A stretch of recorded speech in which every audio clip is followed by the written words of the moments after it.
Hello, you're watching Initiative Africa. Here it is, a museum that talks about the presence of the African experience. Your weekly magazine featuring Africa on the move through smart innovations and initiatives that work. It's always a pleasure to put a smile on the children's faces.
Every Thursday at 7 p.m. on NBC2, step onto the field with Soccer Pitch, Namibia's premier football magazine show. The rainy showers this Thursday have made this evening even more fantastic. From top-tier goals to locker room truths, our crew breaks down the game like no one else. When it comes to the Women's Super League, we know who to look out for, and it is Nancy. What a player!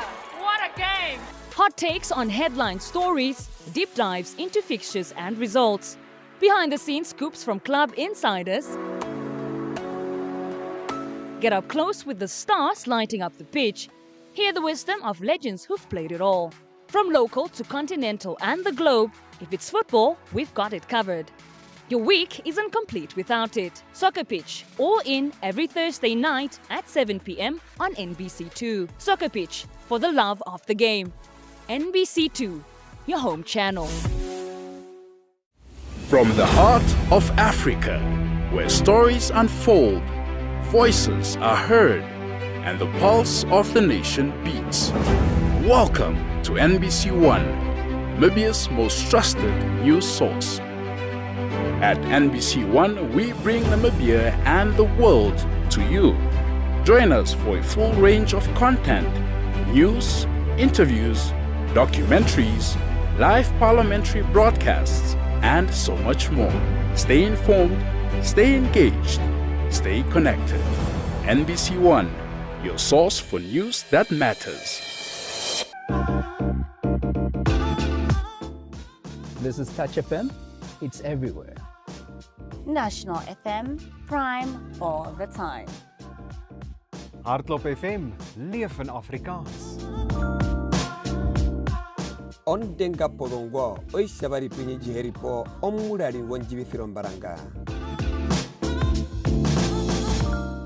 Sie sind bei Funkhaus Namibia. Deutsch gehört, gehört.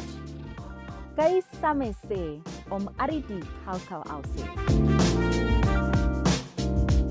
TYS FM, mamarato aha. Wato FM, muchima wetu. Kati FM, ka tinku por pare thingi. Mwanyi FM, kai ni kai. Ka radio, onmoro ngisima.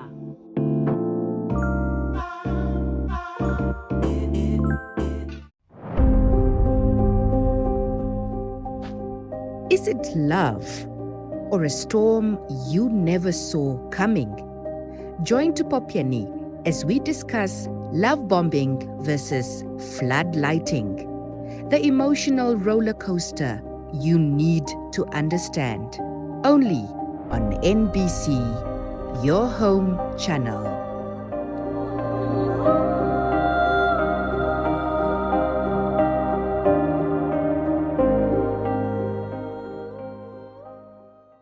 What did you want? I wanted my belongings, which were stolen. They weren't your belongings, first of all.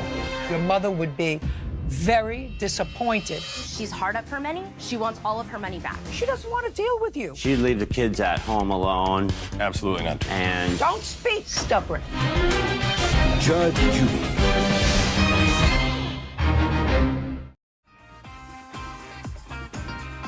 Hello everyone, this is Pavo here from Team TNS, Team No Shortcuts. There's the NBC run going on the 2nd of August. Please register for either the 10 kilometer, 21 or 42. There will be 2 buses on the 10 kilometer and the 21. So you're welcome to choose any of them.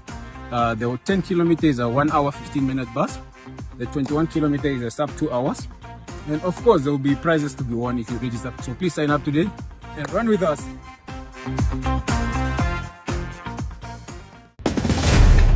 Looking for the best in local entertainment?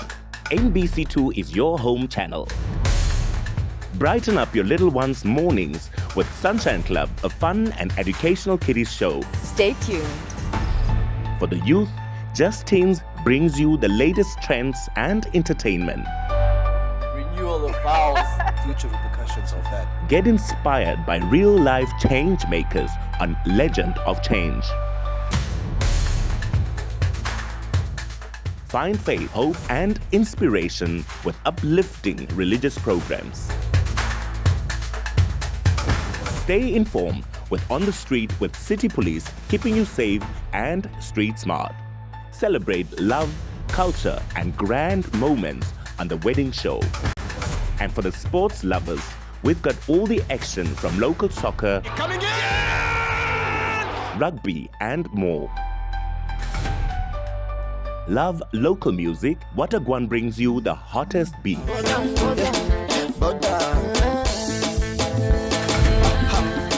Catch it all, Channel 102 on NBC Decoder and Channel 283 on DSTV.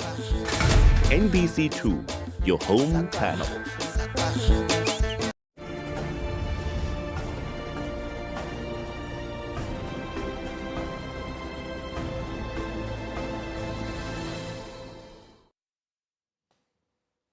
Welcome back. Of course, still coming to you live from Studio 2 here in the Northern Industrial Area. Appointment day in the administration of Netumbo Nandi-Ndaitwah as she accounts the last 3 months of the administration, the presidency, of course, the appointments, the work that has been done over the last 3 months. But more importantly, what lies ahead for the administration for the next 5 years. The National Development Plan 6 is being launched today from the University of Namibia's medical campus. And we've seen, of course, visuals earlier on, attendance of the most senior state administration officials, public executives, private sector, and of course international community also represented there, as well as the diplomatic heads of missions that we've been seeing. So the big question around is, what are the priorities for the next 5 years? We've heard the president focusing a lot on inclusivity, on anti-corruption, natural resource beneficiation, and sustainable development, and diversifying the economy using oil and gas, green hydrogen, renewable energy, and a number of new industries there as well. Just to carry us through this conversation, I'm joined by Armando Peter from the University of Namibia, and we also have Professor Kapama joining us online as well. Armando, we've reflected a little bit on the importance of inclusivity and young people being involved here as well. How do we tighten up going forward? We know there have been some historical firsts from the side of the president. Already during President Kenkop's tenure, we saw appointments of historical young ministers, Emma Theophilus, the Honorable Theophilus being one of the first ones. We saw the likes of Honorable Patience Masua getting into parliament and so forth. And now the continuation of that culture of getting involved at that level. Talk to us a little bit more. Is it enough, or do we want more, or is it a good start? Yes, before I touch on that point, Ricardo, I'd just quickly like to touch on one significant point that my senior professor had alluded to, and I think I'll do an injustice to the young people if I do not speak about that. And I think, Ricardo, as scholars of politics, we always say that the governance architecture is of paramount importance for national governance and also for the administration. So the president is launching NDP6 today. However, last week, during the end of the week, the president met with the public servants of the country. I always emphasize and I say that the administrators and the technocrats are very critical to the governance of any country. Therefore, I want to believe that the president wants everyone to be on par and to share in the vision that she has for this country. Therefore, she met with the civil servants to tell them that, see, I am going to launch NDP6, but this is the expectation of those that are supposed to implement. I already have my policy advisors, which are my ministers, but you who are to implement, assisting my ministers, these are the expectations that I have from you, investing in her human resource, investing in the governance, human capital, which is important. But coming to your point, Ricardo, I want to reflect briefly, and I want to quickly make this distinction. We need to understand that the position of Member of Parliament is there to advise and influence policy. The position of executive is there to implement the policy. See, what we have from Her Excellency the President, I want to contradict myself here, is that I, for one, was excited when we were campaigning, and I was on the street saying that we are getting young people to parliament, we are getting young people to parliament. But my expectation was that when we get young people to parliament, when the president was deciding on her new cabinet that would be formulated, we would have a lot of young people implementing policy. However, what Her Excellency has done is she has relegated most young people to policy influence. And the expectation from me will not be a lot from those young people, because I cannot throw a stone to one member of parliament that is young and say, what have you done? Because there's not so much that they can do unless they have to use from their $51,000 monthly salary to bring development. However, I can go to Minister Theophilus and say that you have state resources that are allocated to your ministry. How much have you done? But Honorable Emma Theophilus is not enough. But what my expectation is that the president needs to amplify on this notion more. I want to see... So a little bit more representation within the executive branch of government, basically. Of course. That's what we're saying. Of course, if the president can reconsider that, because there are so many young people that are capable advocates of the agenda of the young people, however, have been relegated to parliament and policy advisory. But again, governance or our contribution does not end in parliament. We should move away from that, Ricardo. I want the president to also empower young people's role in the economy of this country. We want more young participants in the SOEs of this country. We want to see more young CEOs. Local content, public procurement. Yes, we want to see young board members. We want to see more young ambassadors that will be going out. And of all, Ricardo, my petition to the president is that I want to see a more on-the-ground, grassroots, youth-centered youth advisor. And I want to bring in Prof. Kapana back again in this conversation around that, because you're mentioning quite an important point, that distinction between policy development and, of course, implementation as well. Prof, we know generally one of the things that you had always lamented was the fact that young, talented, human capital or resources within the economy do not always lend themselves to the public sector or to work within government. And that's the point that Armando's also making here, maybe a little bit more representation in that space. But talk to us around that, Prof, a little bit. Ricardo, can you come again? The line is it's a bit not very clear. What I was saying, Prof, is that we were reflecting a little bit around representation of young people within the executive branch of government or working for civil service. We know that there were always concerns around talented Namibians rather choosing to work for private sector rather than working for government. Talk to us about the importance of bolstering and empowering our civil service with quality human resources in order to be able to implement a development plan.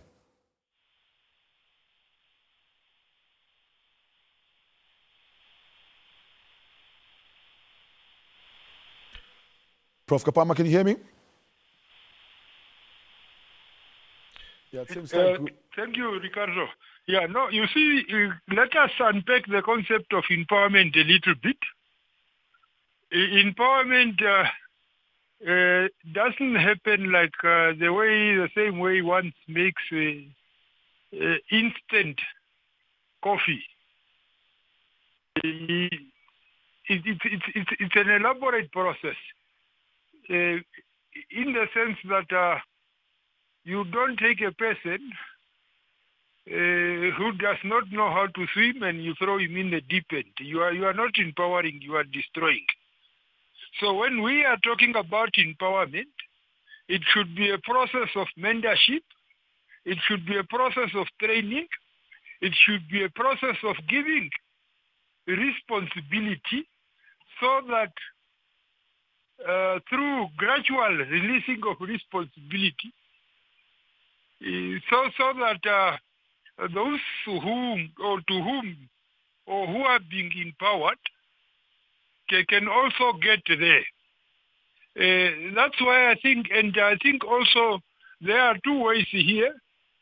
There is a process of learning on the job.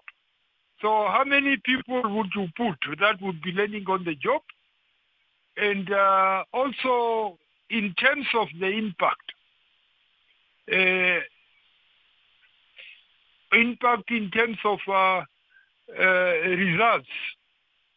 So the president is a bit under pressure. Pressure where people want instant results. And I think if I take this president, comparing it to previous presidents, I think the pressure on this president is big. It's big in the sense that there was a time that SWAPO had a 2/3 majority.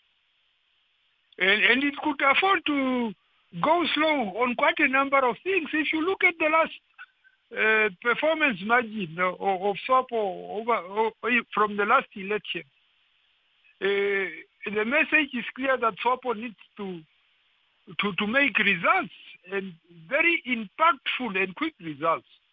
So when you are constituting a team, you would have to blend experience, you have to blend energy, which young people are bringing to the table, and with close to 60% of the Namibian population under the age of 35, young people have to bring their experience to the table. Young people have to bring their interest to the table. And then also from a justice point of view, you cannot have people that represent 60% of the population having a law in terms of representation. So this is the tough balancing act which the president had to work with. You have to bring in that justice element, ensuring that young people have a voice, they bring their experience, and they are at the table to protect their interests. But you need teachers who have many years of experience so that they can teach grade 1. You don't give grade 1 to grade 1. So, and I hope that's not the argument which my fellow panelist is trying to advocate for in the studio today. It's unfortunate I'm not today. No, so he's so not. That we can debate. He's not advocating for that. But let me bring him in. A teacher with around about 30 years experience to mold that person who has that experience. But at the same time, in politics, you need that voice. One cannot downplay it. So you need to balance this. The experience that is required, the interest that needs to be represented and articulated, all those are critical issues to bring to the table. Armando, I wanted to just bring you in here as well. I think it's a good conversation just to close off, because I know you started it off. What we're talking about, it's also important to understand at which stage or which branch for that impact. Reflect a little bit on Prof's contribution there. Yes, I think Prof really is speaking to the direction that I always advocate to when I talk about youth and youth empowerment. You need to understand, Ricardo, that when I speak about youth, I always say that being young is not enough. You need to be young, capable, capacitated, empowered, molded, principled. Then we put you into a position of power. Well, my direction that I was speaking from is a direction of one that was on the ground, lobbying for President Ndaitwah into office.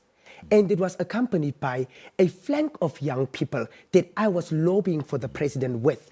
And in these young people, there were young people that have made it to parliament, young people whom I have seen grow in leadership, young people that have been molded by leaders like President Geingob, people like Sharonese Bush, who were personal assistants to President Geingob, who was rolling the screen when the president was speaking, who grew in the structures of the party. Today is a member of parliament who is a molded leader. We have young, fragile minds like Honorable Feni Tushavi, who is a member of parliament today, someone who I had the opportunity to work with in the past. These are the leaders that I'm talking about. We have one that is already in the structures, that is grown and that is well vested in governance and leadership, and we have one that is growing. But what I am saying is that the president should not relegate these leaders only to parliament.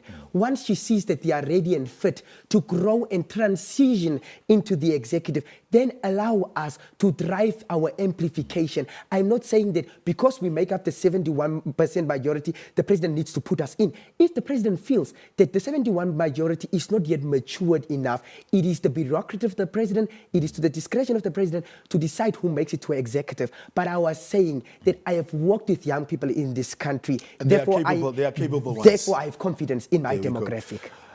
Just joined us, we're still, of course, waiting to hear from the University of Namibia's medical campus, standing by for the President of the Republic of Namibia to announce the midterm framework, the National Development Plan 6, that's supposed to get us to Vision 2030, the last of the very, very important pieces of the puzzle before that grand vision or the target that has been planned for 2030. It is. Now, I wanted to bring in just another angle here as well. Professor Kapama is joining us online. In as far as, not only development planning, but implementation is concerned, you also need to have collaboration across the political aisle. And we have seen now regions such as the Irongo region, for example, the Karas region, when it comes to local government belonging to the opposition. And you would need collaboration even from council members to have that buy-in at this level and to make sure that this document doesn't become a white elephant or there's a disjointment from what central government is planning and what a local government is implementing. Talk to us a little bit about that, Prof. Kapama.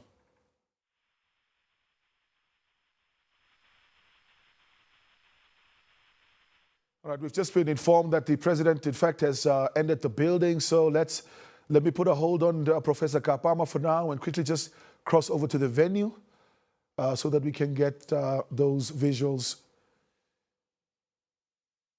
from the University of Namibia. You see now the president about to take a seat. This is the auditorium at the Dr. Hagekengo Medical Campus at the University of Namibia. And as you can see there, she's flanked by the Vice President, Honorable Lucia Witbooi, the Prime Minister, then the Head of Government Business in Parliament, the Right Honorable Shitunga Gurare, and immediately on the far right of your screen, there was also the Director General of the Planning Commission. Let's cross over so we can hear from the venue. Can you please go to paragraph 3?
Thank you very much. We may be all seated.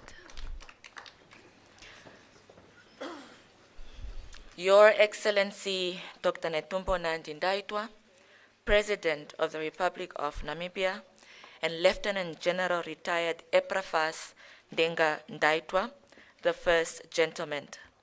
Your Excellency Lucia Witbooi, Vice President of the Republic of Namibia, Right Honorable Dr. Elijah Ngurare, Prime Minister, Honorable Natangwe Ithete, Deputy Prime Minister and Minister of Industries, Mines and Energy, Honorable Dr. Kaire Mbwende, Director General of the National Planning Commission, Honorable Ministers and Deputy Ministers present, Honorable Sarah Kuongerwa Madira, Speaker of the National Assembly, Honorable Lucas Muha, Chairperson of the National Council, Honorable Sophia Shaningwa, Secretary General of the Supper Party of Namibia, Honorable Eames Nashinge, Leader of the Official Opposition, and all members of Parliament present, Honorable Sam Shafishuna Nuyoma, Governor of the Commerce Region, and all governors present in person and online, Ambassador Emilia Mkusa, Secretary to Cabinet, Your Worship the Mayor of the City of Windhoek, all uniformed personnel in our midst, senior government officials, Prof. Ellen Namila, Acting Vice Chancellor of the University of Namibia, and our host, former Deputy Prime Minister, Ministers, and Deputy Ministers, Your Excellencies, members of the Diplomatic Corps, distinguished invited guests, members of the media, a very good afternoon to you all. Welcome to the launch of the 6th National Development Plan and the report of the first 3 months in office of the 8th administration, being hosted right here in the capital city, Windhoek, at the University of Namibia's Dr. Hage Geingob campus. We are broadcasting live on all NBC platforms, that is NBC Plus app, NBC One channel on television, and all NBC radio stations, and on various social media platforms. So it does not matter where you are in the world, you are able to tune in live to follow this very important program this afternoon.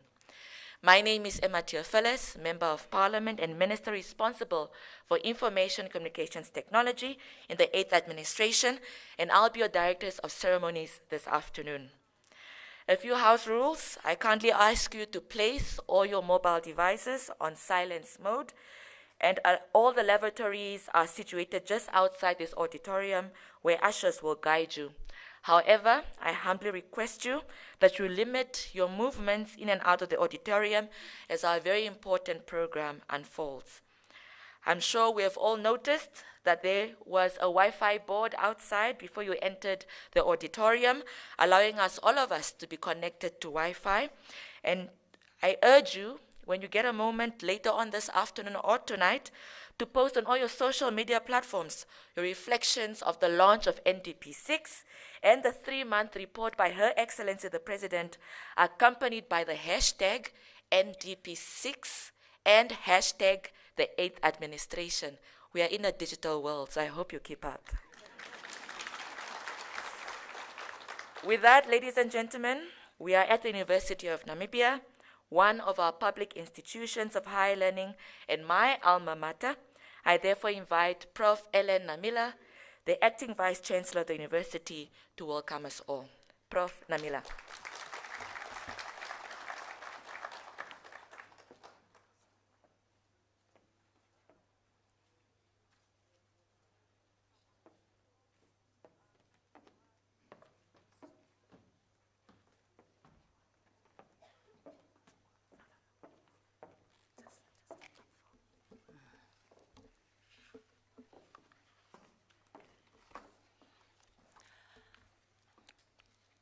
Thank you very much, Directors of Ceremonies. Please allow me to stand by the protocols already established by the Director of Ceremony with a minor deviation.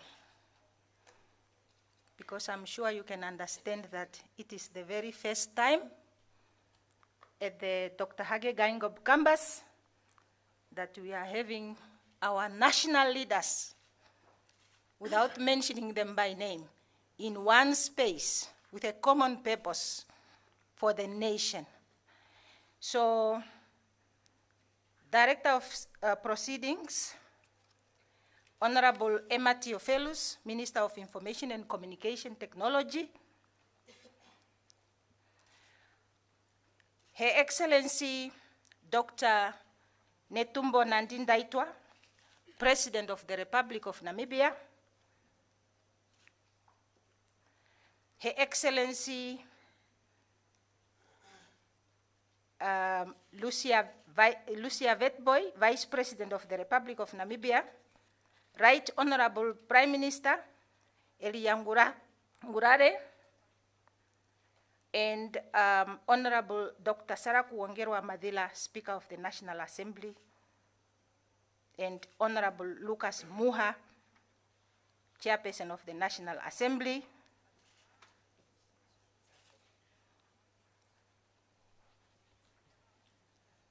National Council, sorry. I see, I recognize the Secretary General of our SWAPO party, and of course, Honorable Professor Dr. Kaire Mbwende, Director General, National Planning Commission.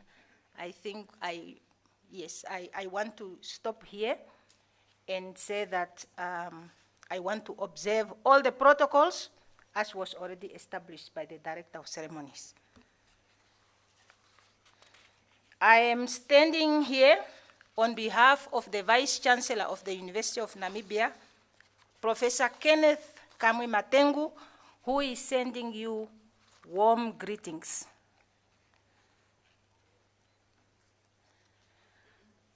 Good afternoon. I think the afternoon is really, really very good. Your Excellency, in some historical narrative, Namibia has been described as the land God created in anger.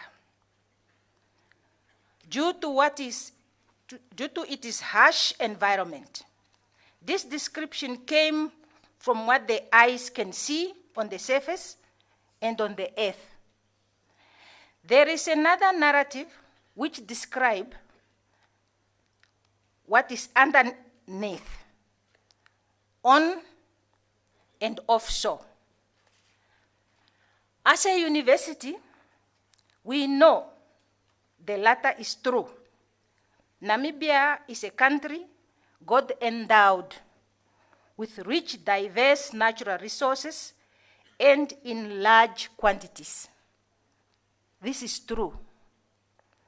Today, with a responsive government, Namibia is rightly so affirmed as a country of future opportunities and as a prospective economic powerhouse. This new narrative is resulting from a reliable evidence that demonstrates that Namibia is endowed with minerals and rare earth metals, oil and gas, stewarded by good governance and respect for the rule of law, as well as stable government. These endowments include major deposits of gold, uranium, lithium, zinc, iron ore, diamonds, and more recent oil and gas.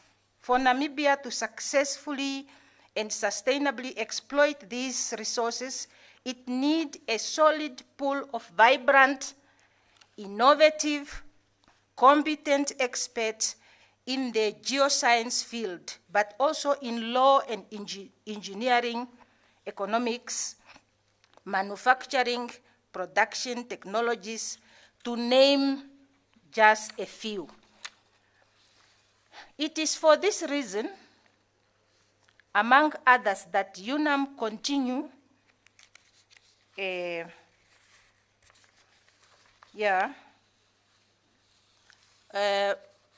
is for this reason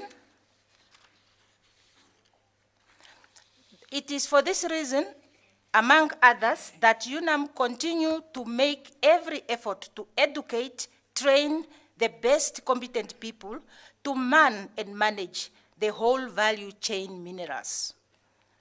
Your Excellency, I am pleased to inform you that we are at the advanced stage of establishing a School of Nuclear Science Applications with the Department of Nuclear Energy, Nuclear Medicine, Nuclear Application in Agriculture and Water Technologies.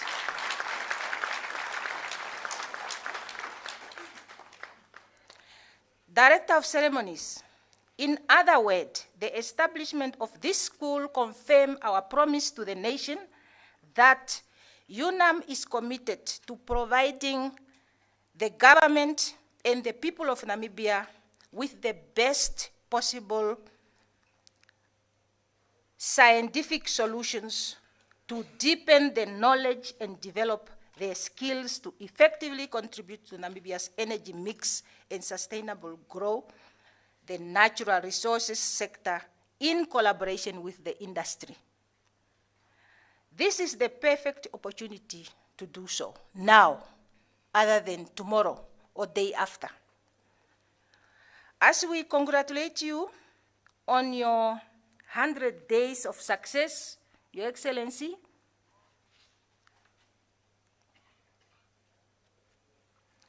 we wish to join you in the drive for efficient service delivery.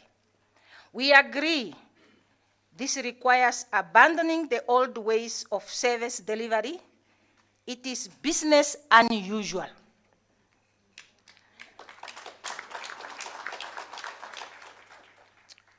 And as Christopher Columbus once said, you can never cross the ocean unless you have the courage to lose sight of the shore. Under your leadership, we have the courage as higher education to lose sight of the shore and be at the frontiers of scientific advancement and development. We must be brave to attack poverty and diseases, then development will occur. The platform for us to leave the shore and embrace the roadmap to follow is none other than NDP6. The courageous steps you have taken place this country on a horizon, placing prosperity and citizens' welfare ahead of everything else. The impetus is investing in education, ensuring a skilled but also ethical citizenry. This is the seeds of hope. Thank you for showing these seeds of success. This seed will produce a soil tree which will provide more seeds and more trees and even more seeds of success and forest of prosperity. You will agree with me that good governance enables these kinds of investments for which we are grateful. I am therefore thank you for the current and future decisions in the investing in our higher education, particularly in the public higher education sector. This will make Namibia be at the forefront of innovation and prosperity. Therefore, ladies and gentlemen, please join me in welcoming Her Excellency, the President, and her delegation to this beautiful campus, your premier institute of higher education, currently ranked number 13 in Africa and among the top 1,600 universities globally. I thank you very much.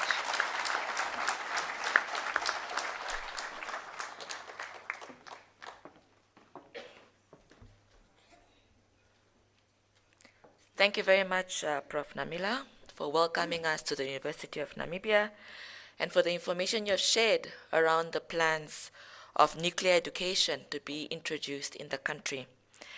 Ladies and gentlemen, the National Development Plans are long-term strategic frameworks adopted by countries to guide their developmental efforts.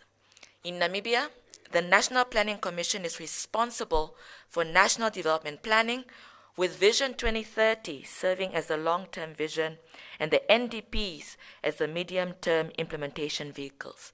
With that said, kindly help me welcome Dr. Kaire Mbwende, the Director General of the National Planning Commission, to deliver some remarks.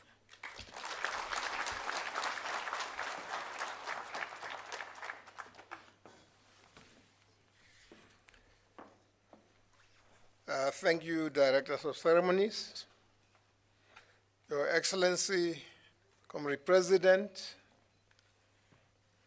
Retired General Ndaitwah, Right Honorable Prime Minister, serious flop, eh? Your Excellency Vice President, Right Honorable Prime Minister, our gracious host, Professor Namila, Honorable Ministers, I recognize the Speaker of the National Assembly, the Secretary General of the Swabo Party, I recognize the Governor of Commerce, of course, and Comrade Mutorwa. Welcome. Members of the Diplomatic Corps, senior government officials, private sector, civil society representative, distinguished guests, ladies and gentlemen. We have gathered here today to once again demonstrate the seriousness that we attach to the promises that we made to the people of Namibia to transform our country into a prosperous nation. The promises that we made to the electorate through the SWAPO Party election manifesto have been translated into the 6th National Development Plan and its implementation, monitoring, and evaluation plan. As you can see, NDP6 consists of 2 volumes, the one being the policy and the other one being the implementation, monitoring, and evaluation plan.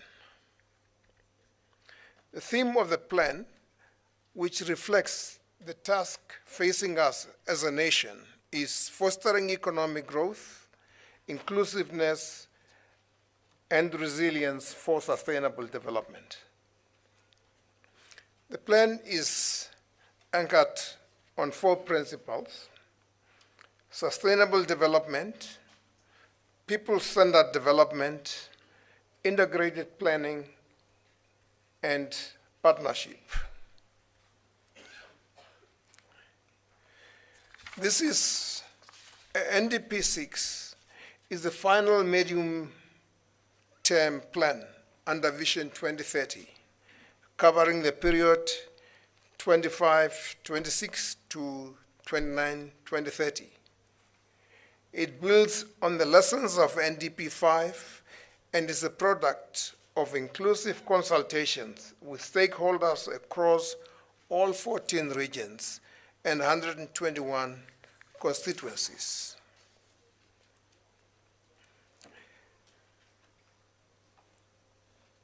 This being the last plan is therefore designed as an ambitious plan to leapfrog development towards the attainment of Vision 2030. These plans provide detailed programs and projects and the means for their implementation.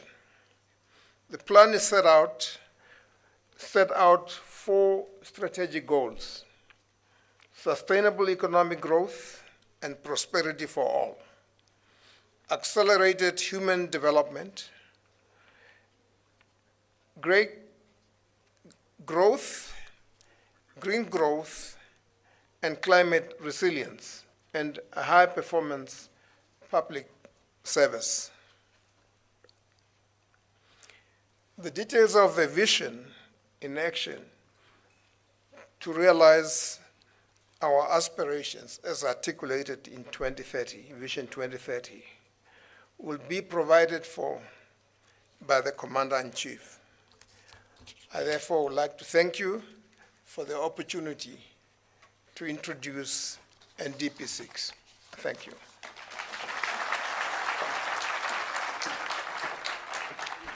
Thank you very much, Director General. Ladies and gentlemen, invited guests, the next speaker hails from the region where our newly crowned Miss Namibia hails from. We're in Ongwediva together. She was celebrating like I've never seen before. She also forms part of the hashtag banner being, and I need the UNAM students to assist me here because I need some energy in the room. The future is, oh my goodness. The future is much better. So ladies in the audience, the next two speakers are not only the future any longer, they are a testament that the future is now and it's happening right here. So with your assistance, ladies, help me welcome for remarks and the introduction of our main speaker, Her Excellency Lucia Witbooi, our Vice President.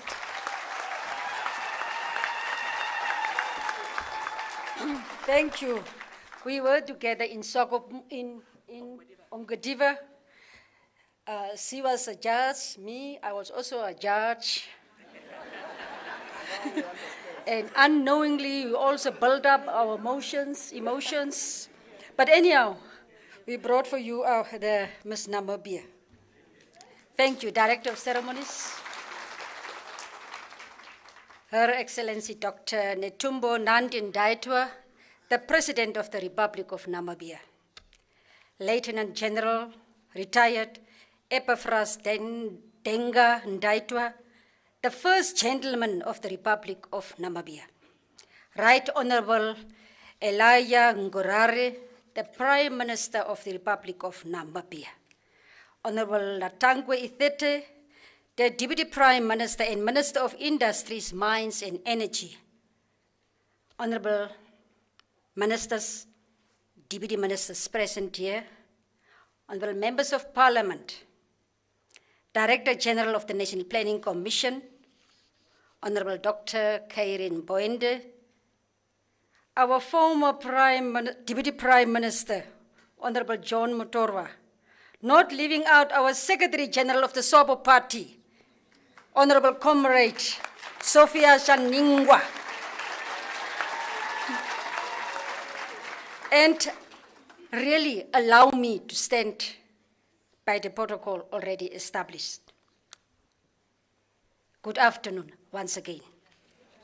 It is with immense pleasure and profound respect that I stand before you today and welcome you all, both those present here and those joining us virtually, to this important event in the Namibian history, the launch of the 6th National Development Plan, NDP6, coinciding with the report of the 3 months in office of the 8th administration.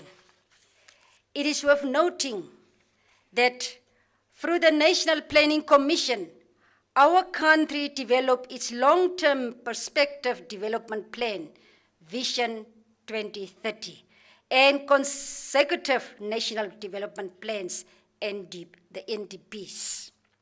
The final national development plan, being the 6th National Development Plan, NDP6, covers the period from 2025 to 2030 2030 financial years. Therefore, with NDP6, we embark on the last stretch of our development journey towards realizing the Vision 2030 goals and objectives. In the same vein, the launch of the NDP6 is particularly significant as it coincides with the beginning of the 8th administration. On this occasion, Her Excellency Dr. Netumbo Nandi-Ndaitwah will reflect on the first 3 months of the 8th administration. Since assuming office on 21st March 2025, Her Excellency has demonstrated exceptional leadership, dedication, and a profound understanding of the needs of the Namibian people. Fellow Namibians, it is now my distinct honor and privilege to introduce the keynote speaker of today's event, Her Excellency Netumbo Nandi-Ndaitwah, the 5th President of the Republic of Namibia. Her Excellency's journey in public service spans an impressive 35 years, a period marked by unwavering dedication and a deep commitment to serving the Namibian people. Throughout her career, the keynote speaker has held numerous key positions within the government, each contributing to her vast experience and wealth of knowledge in leadership and governance. Her Excellency's assumption of the presidency on 21st March 2025 marks a new chapter in her distinguished career and the history of Namibia, especially being the first elected female president in Namibia.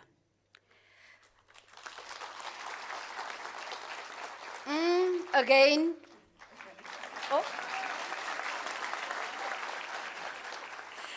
Her Excellency's leadership is guided by a strong stance against corruption, commitment to youth and women empowerment, and a focus on the beneficiation of our natural resources, amongst others.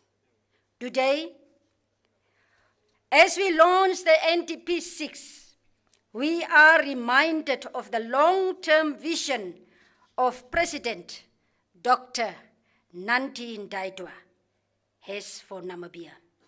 A vision that builds upon the foundation led by the visionary leaders of the previous administrations and charts a course for a prosperous and equitable future. In conclusion, for our politicians, if you're a politician, it's very hard that you come to a real conclusion, but this one is the real conclusion.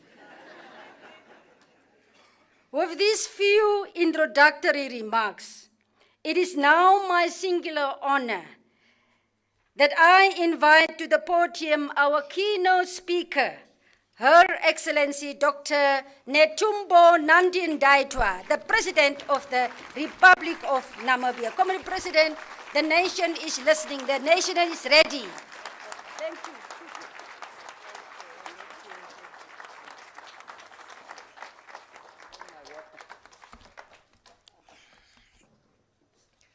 Oh, please be seated.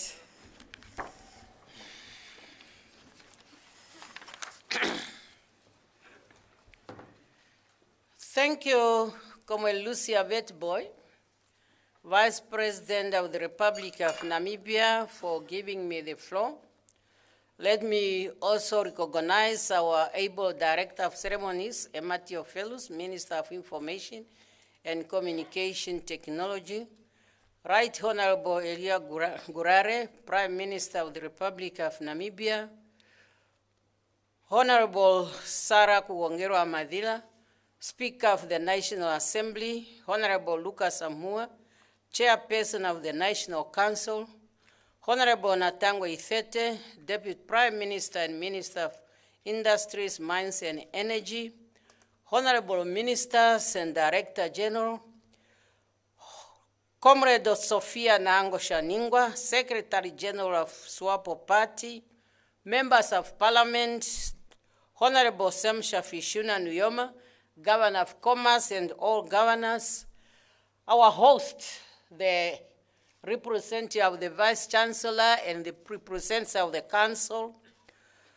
I sincerely request that I stand on the protocol established while recognizing the first gentleman.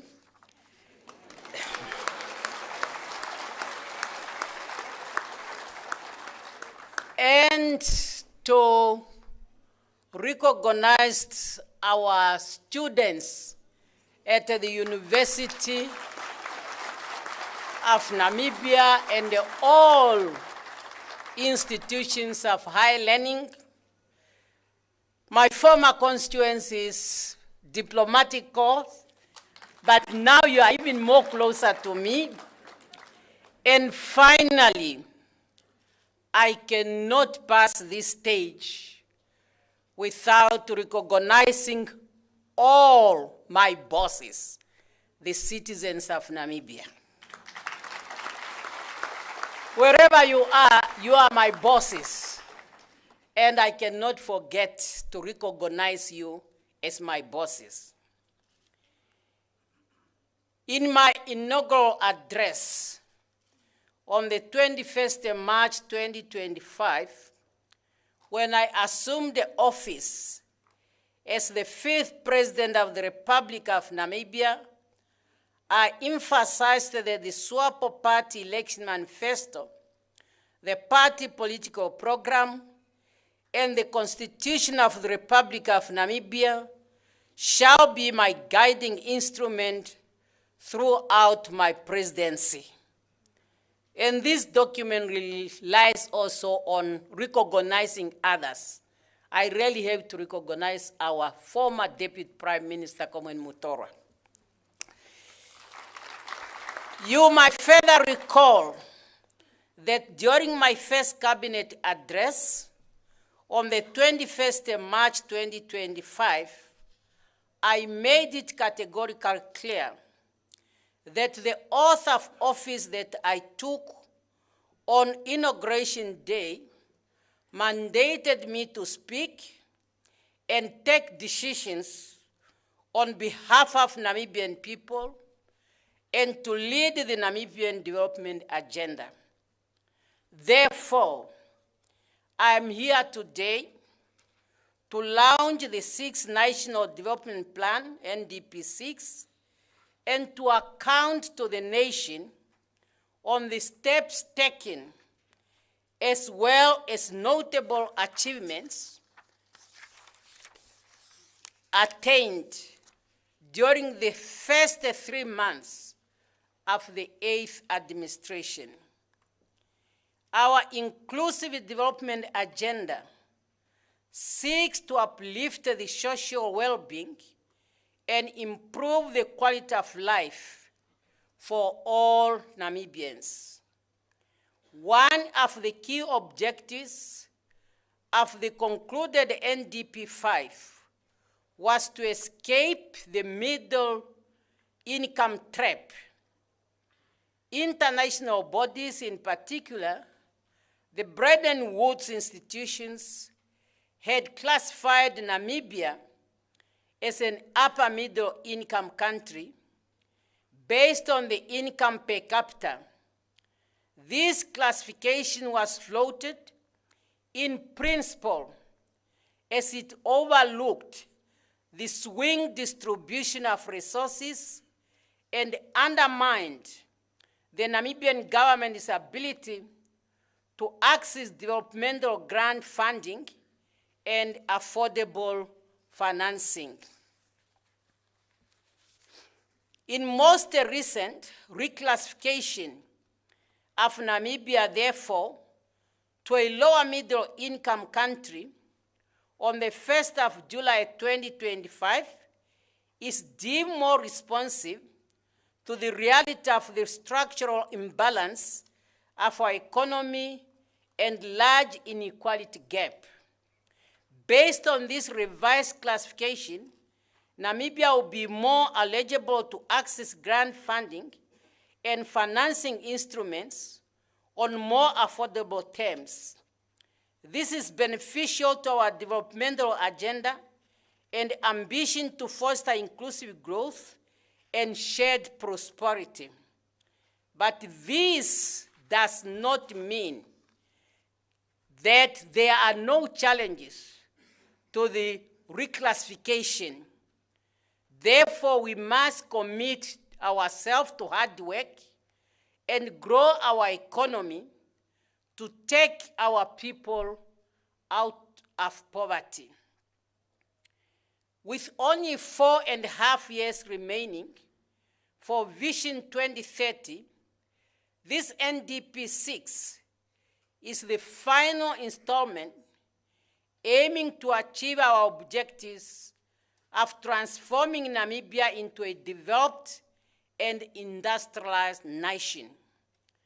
The formulation of NDP6 has been informed by Vision 2030 and its mid-term review, the NDP5 terminal report, SWAPO Party Manifesto Implementation Plan, regional consultations, as well as guiding international development frameworks, including the United Nations Sustainable Development Goals, African Union Agenda 2063, and the SADC Vision 2050, among others.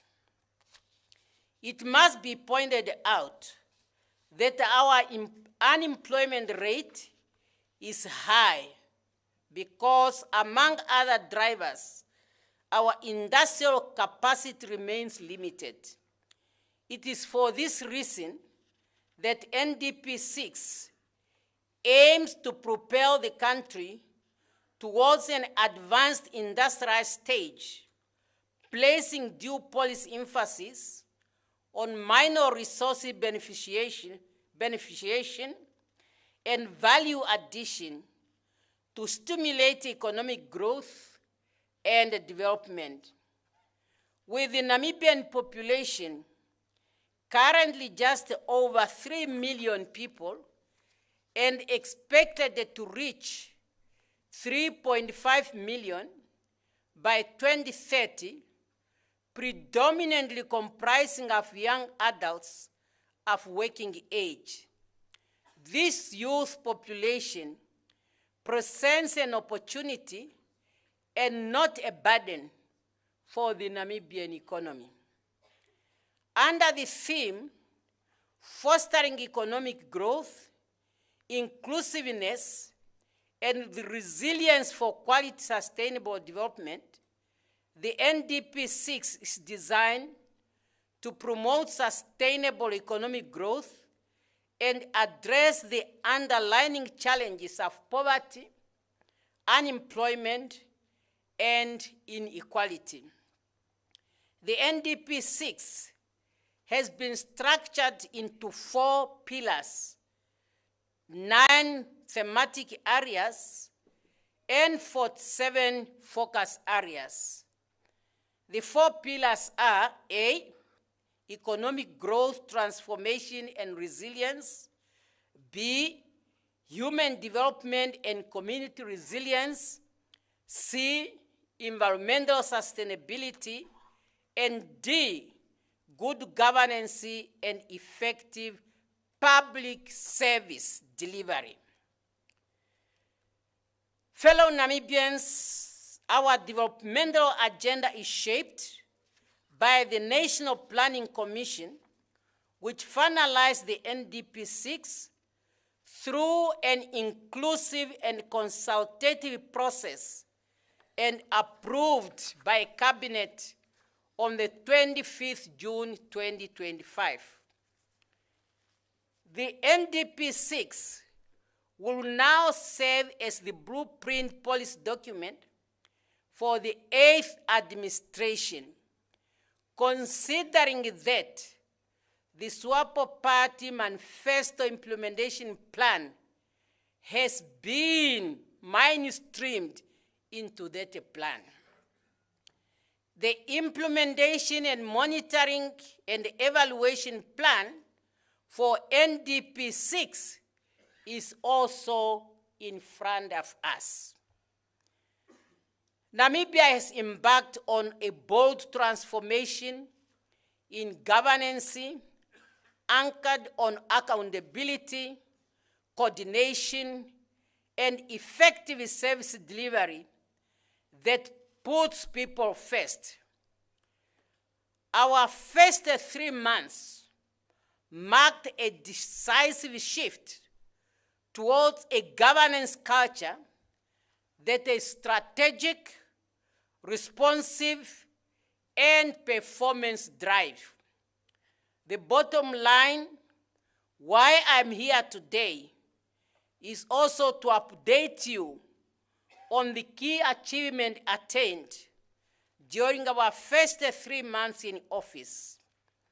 The report will center on 1, leadership and governance, 2, policy priorities, 3, legislative reforms. Under leadership and governance, I appointed the Vice President, Prime Minister, Deputy Prime Minister, Cabinet Ministers, and Deputy Ministers on the 22nd March 2025. An inclusive and effective cabinet of 14 ministers and 7 deputy ministers.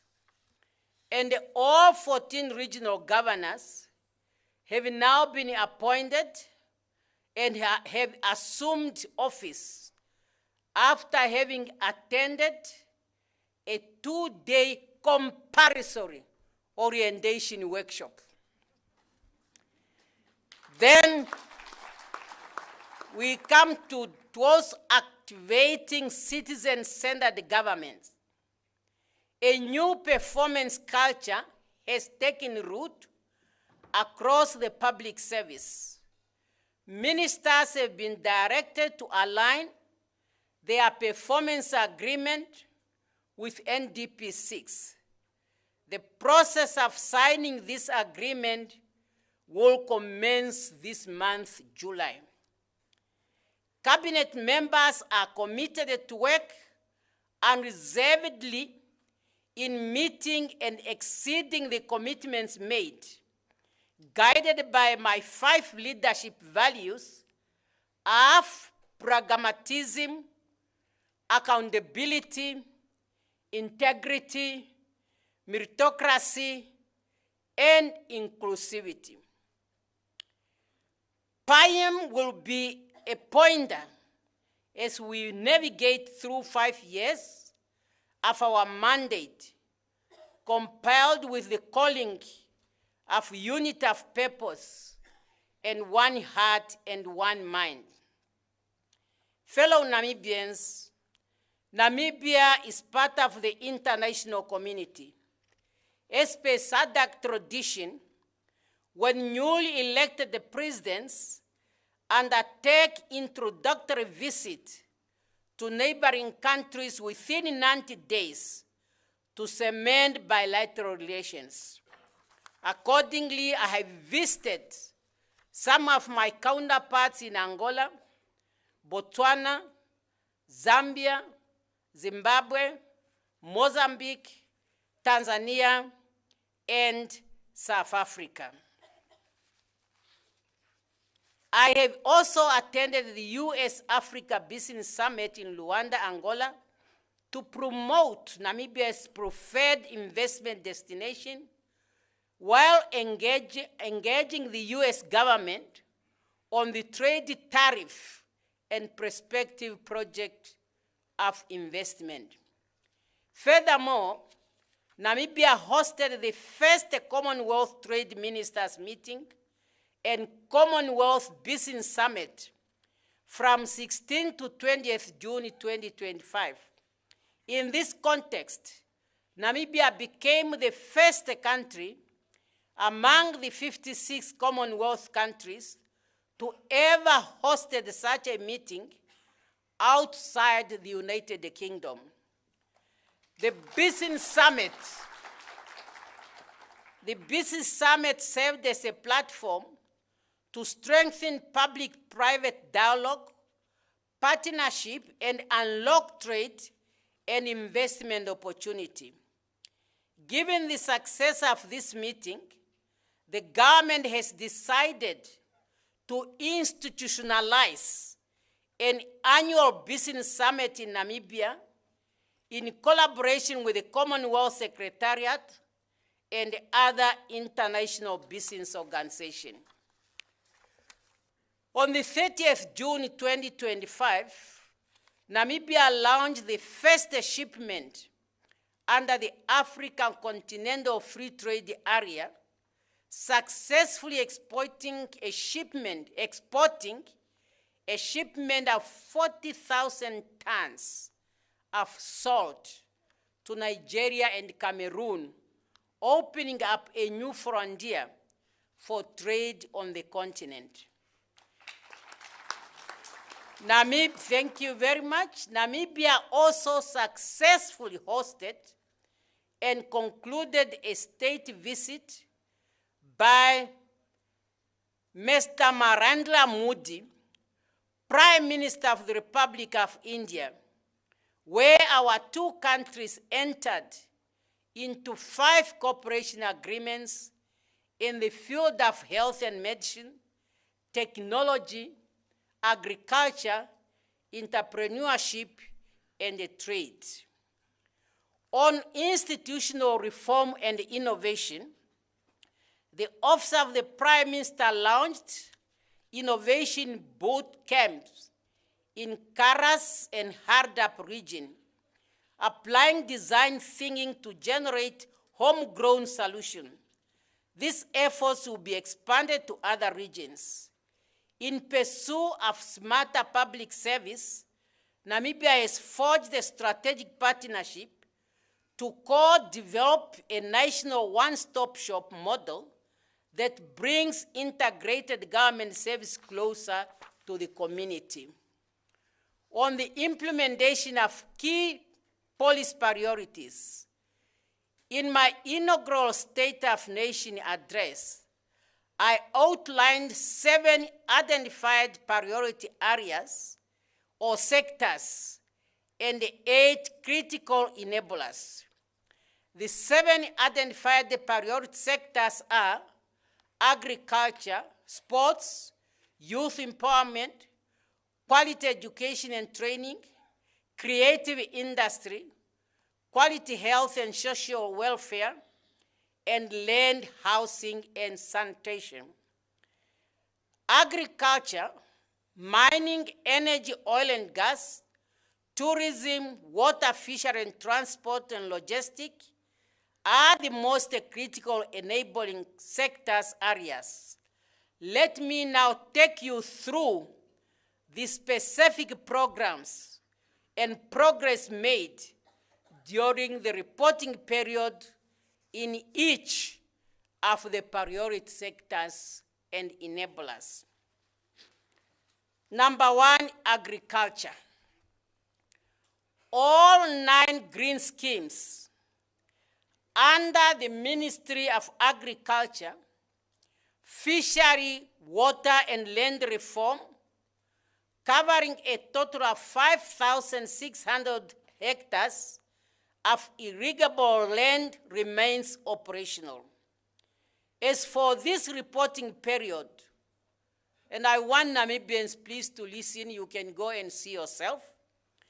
As of this reporting period, 3,403 hectares are actively under cultivation. With harvesting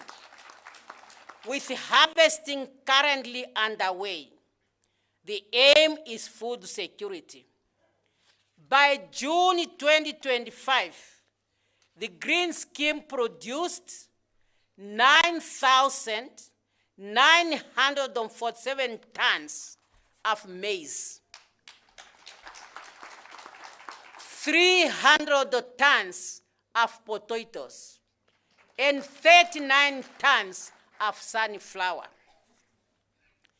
The identification of suitable land for the establishment of super farmers has commenced, as well as the selection of appropriate strategic partners to drive this initiative.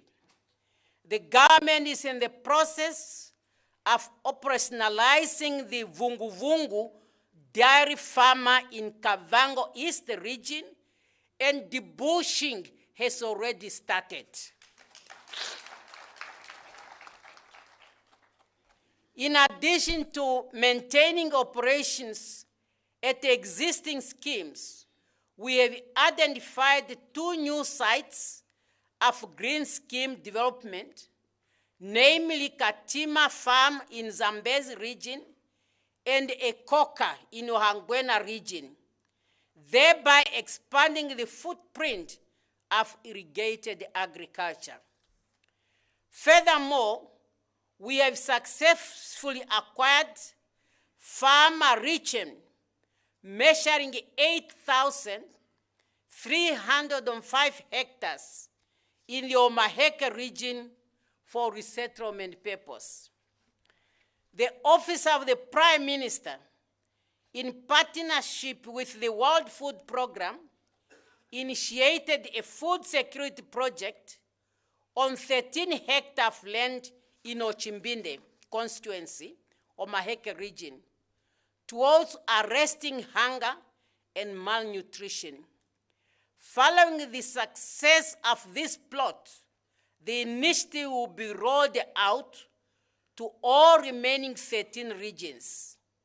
I'm also pleased to inform the Namibian people that the procurement process for Nekatel Dam irrigation design is under review by the review panel. Furthermore, a seed processing facility has been established with refurbishment underway at Omahenene, Omsat region, and new facility under construction at Katima Mulilo, Zambezi region, and at Katwitwi, Kavango West region. A feasibility study is planned for a combined seed and fertilizer facility under public-private partnership model. As government, we have also activated infant industry protection and improved the seed and fertilizer subsidy scheme. During May to June 2025, the Namibian Correctional Services produced food worth $13.9 million Namibian dollars from food productions at Divundu, Oluno, and Haldap correctional facilities, saving government an amount of $1.6 million Namibian dollars. Livestock value chain are improving, especially for communal, resettled, and emerging farmers. A protocol signed with China on the 8th May 2025 will enable mutton and chow export. The Line Ministry has introduced a cost-effective model for cattle distribution and continued small stock support. In Ohangwena, 108 goats were distributed to 9 farmers under the revolving scheme during the reporting period, and over $101 million Namibian dollars was disbursed in livestock supporting. By June 2025, Office of Prime Minister have provided budget relief to 1.4 million people, meaning 384,935 households, valued at 1.3 Namibian dollars. A food voucher system now covers 144,930 households via 403 retail across 9 regions, namely Oshana, Komas, Omaheke, Karas, Hardap, Kavango West, Kavango East, Kunene, and Oshkoto regions. Food relief reached 9,184 people across 8 regions, namely Komas, Oshana, Oshkoto, Omsati, Ohangwena, Kunene, Zambezi, and Hardap region. And backlog in food distribution are to be cleared by August 2025. With the expansion of the voucher system and finalization of the flood construction plan.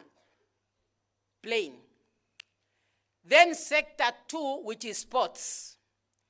As of June 2025, all 14 regions had identified at least one site, with 16 sites confirmed in total to establish sports centers of excellence.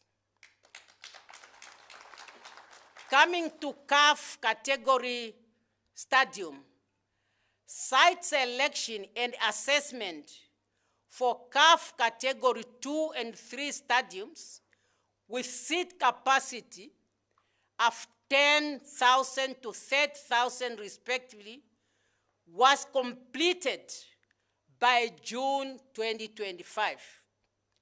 And the Windhoek CAF category 3 independent stadium is progressing as planned with a multidisciplinary team which submitted its feasibility study in February 2025. And construction of CAF category stadium at Enana and Nkurenkuru has commenced, and Mariendal has been confirmed as the 3rd stadium site. Sustainable league support. In support of grassroots development and professional league performance, government is finalizing a funding formula to guide sports sponsorship allocation. Consultation with the Sports Federation were conducted in May 2025, and internal validation of the draft model is underway. The formulation is expected to be finalized by the end of July, with fund disbursement commencing in August 2025. A national call for youth development initiative from the League was launched in May 2025. Africa Union Sports Council Region 5 game. Following Mozambique's withdrawal due to a devastating cyclone, Namibia stepped up to successfully host the Regional 5 youth game, which I officially launched on the 5th July 2025. In preparations, we invested 127 million Namibian dollars to urgently refurbish key sports infrastructures in Windhoek and Swakopmund, including facilities at UNAM and Veneta. In the process, 2 netball courts and football stadium, basketball and tennis courts, hostel renovation, and equipments were attended to. Thank you. These swift national efforts not only assured readiness, but also created 955 direct temporary jobs, ranging from supplier to volunteers, interns and drivers, and 699 indirect jobs through service providers and hospitality teams. The renovation of sports facilities for the Region 5 Games was completed within a record time, a commendable effort by all stakeholders involved. Then we come to sector number 3, youth empowerment. The National Youth Fund has been capitalized with 257 million Namibian dollars and be accessed through financial institutions such as the Development Bank of Namibia, Agribank, NAMPOST, and the Environmental Management Fund. Investment Fund. The grant facility from Nasria was secured in May 2025 to improve access to non-collateralized lending for young entrepreneurs. The fund will become operational mid-August 2025. Additional support of 5 million Namibian dollar has been mobilized from NAMBRI towards the National Youth Fund. Namibia also received 33.4 million Namibian dollars under the Global Accelerator 1 program to support youth entrepreneurship and job creation in the biomass sector.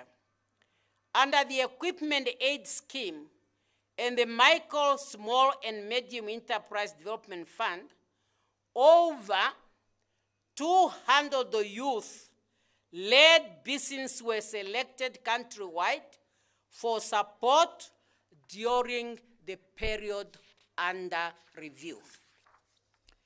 Beneficiaries include number 1 or B, 106 MCME who received production equipment and capacity building on the 11th of July 2025. And B, drawn from all 14 regions, 28 youth were trained in gemstone and jewelry processing, 64 in agro-processing standard, and 13 in cosmetics production. New beneficiaries will continue to be identified, and the next call for enterprise support program will be issued in the first week of August 2025 by the Line Ministry. The above are golden opportunities that our youth must exploit without failure. Then we come to entrepreneurial center mentorship support. Efforts are underway to repossess existing industrial park into fully operational entrepreneurial center. The list of viable sites will be finalized before the end of August 2025. Then we come to skill development and apprenticeship.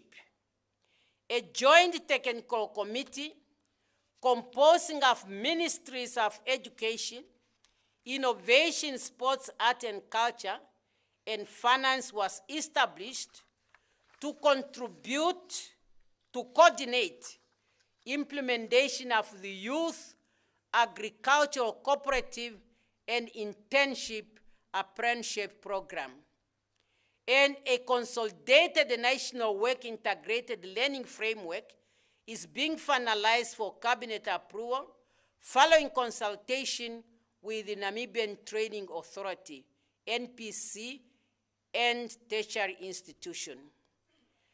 Graduate employment and absorption. Our objective is to place at least 5,000 graduates annually into internship with an 8% post-internship retention rate into formal employment. By June 2025, a total of 734 internship and trainees were facilitated across key public institutions during the reporting period as follows. MICT facilitated 511, of which 22 were placed at NBC, 65 at the ministry itself, 92 at Telcom, 9 at New Era, 23 at Nampa, and 300 at MTC. B, 61 graduate internships were facilitated by the Ministry of Agriculture, Fishery, Water and Land Reform, and were placed at 3 rural development centers, namely 38 at Ongwediva, 17 at Okashana, and 6 at Ben Hur.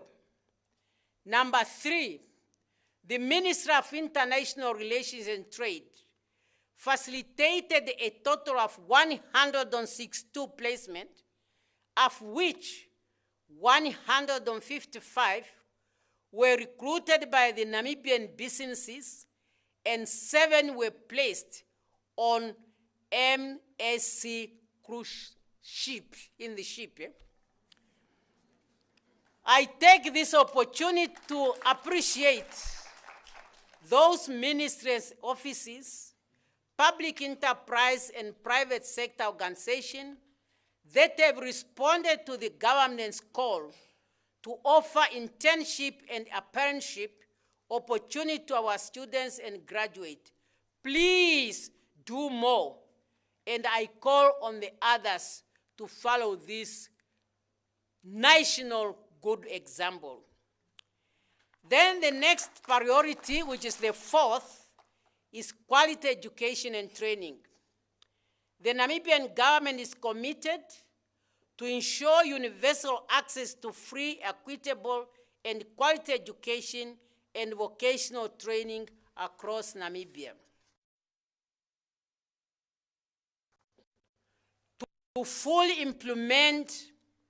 To fully eliminate tuition fees for students enrolled in public higher education institutions and vocational training center as from the 2026 academic year. To ensure a smooth transition, a national task force of stakeholders was formed, and consultations on admission, financing, institutional designation, and record-keeping regulation are ongoing and set to be concluded by the end of this month, July 2025.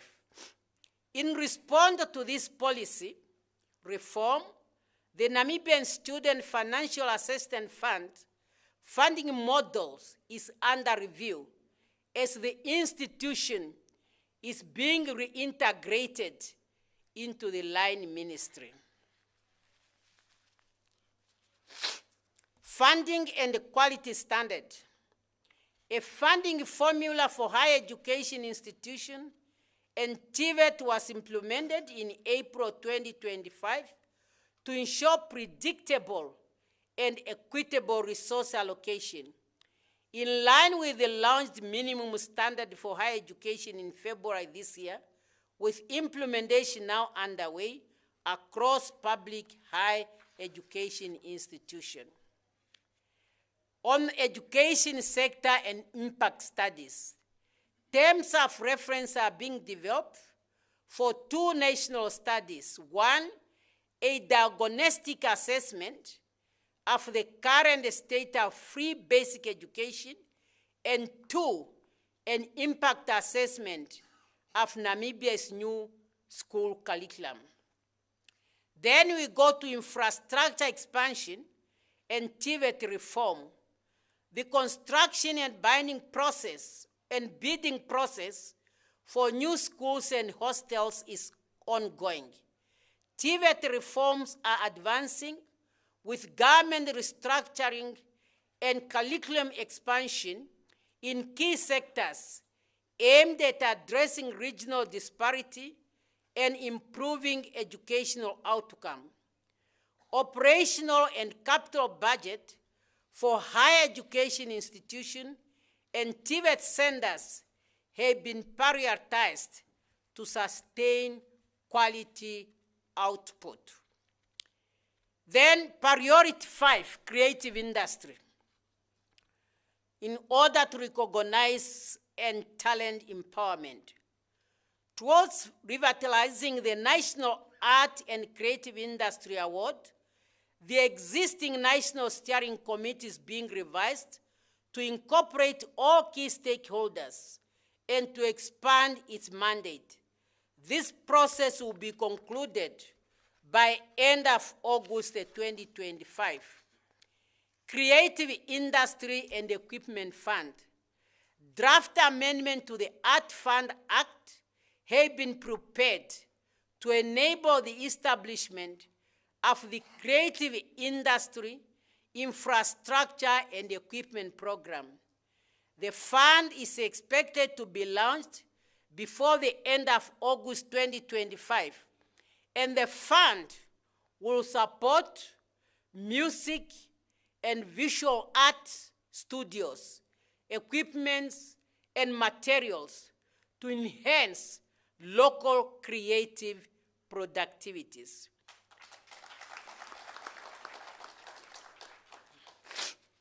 Industry development and job creation.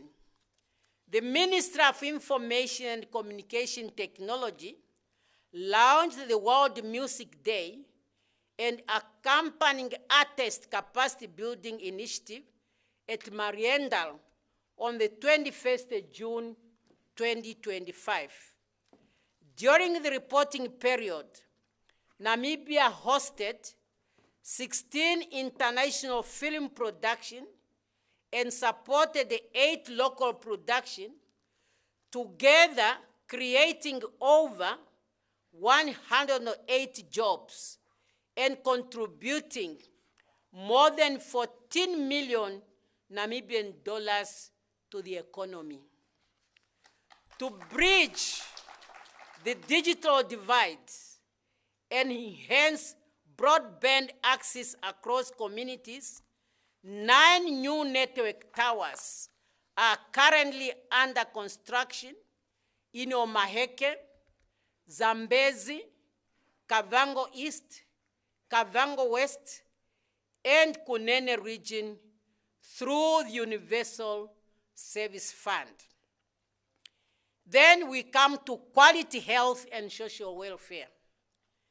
Significant milestones have been marked in our mission to expand primary health care and deliver quality service to all Namibians, particularly in rural areas. Progress is made in the following area. A, public health campaigns have intensified with national rollout of the voluntary HPV vaccine in May 2025 and dissemination of awareness material for malaria.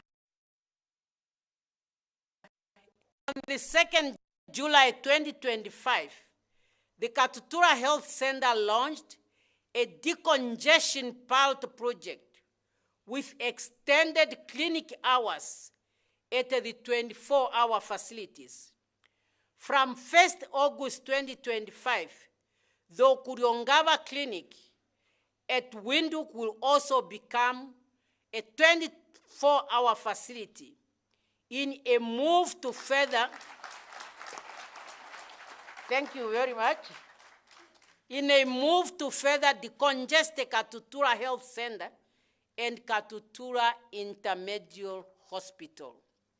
C, 7 sites have been identified for the construction of new clinics during this financial year.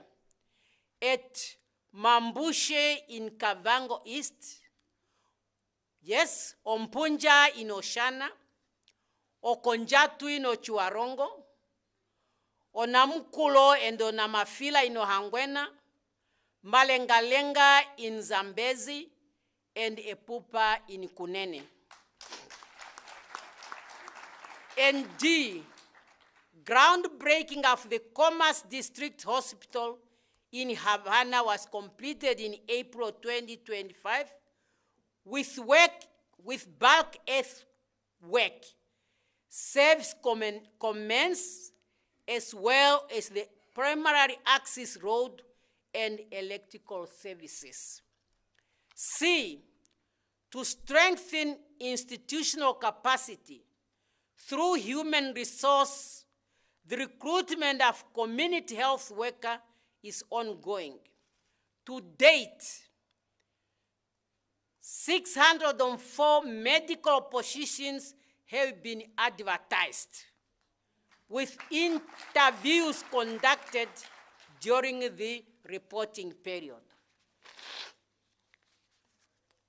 F, 52 undergraduate scholarships for the 2025 academic year have been awarded for various health-related fields to augment local medical specialists and critical skills in the country, with graduation expected in 2030.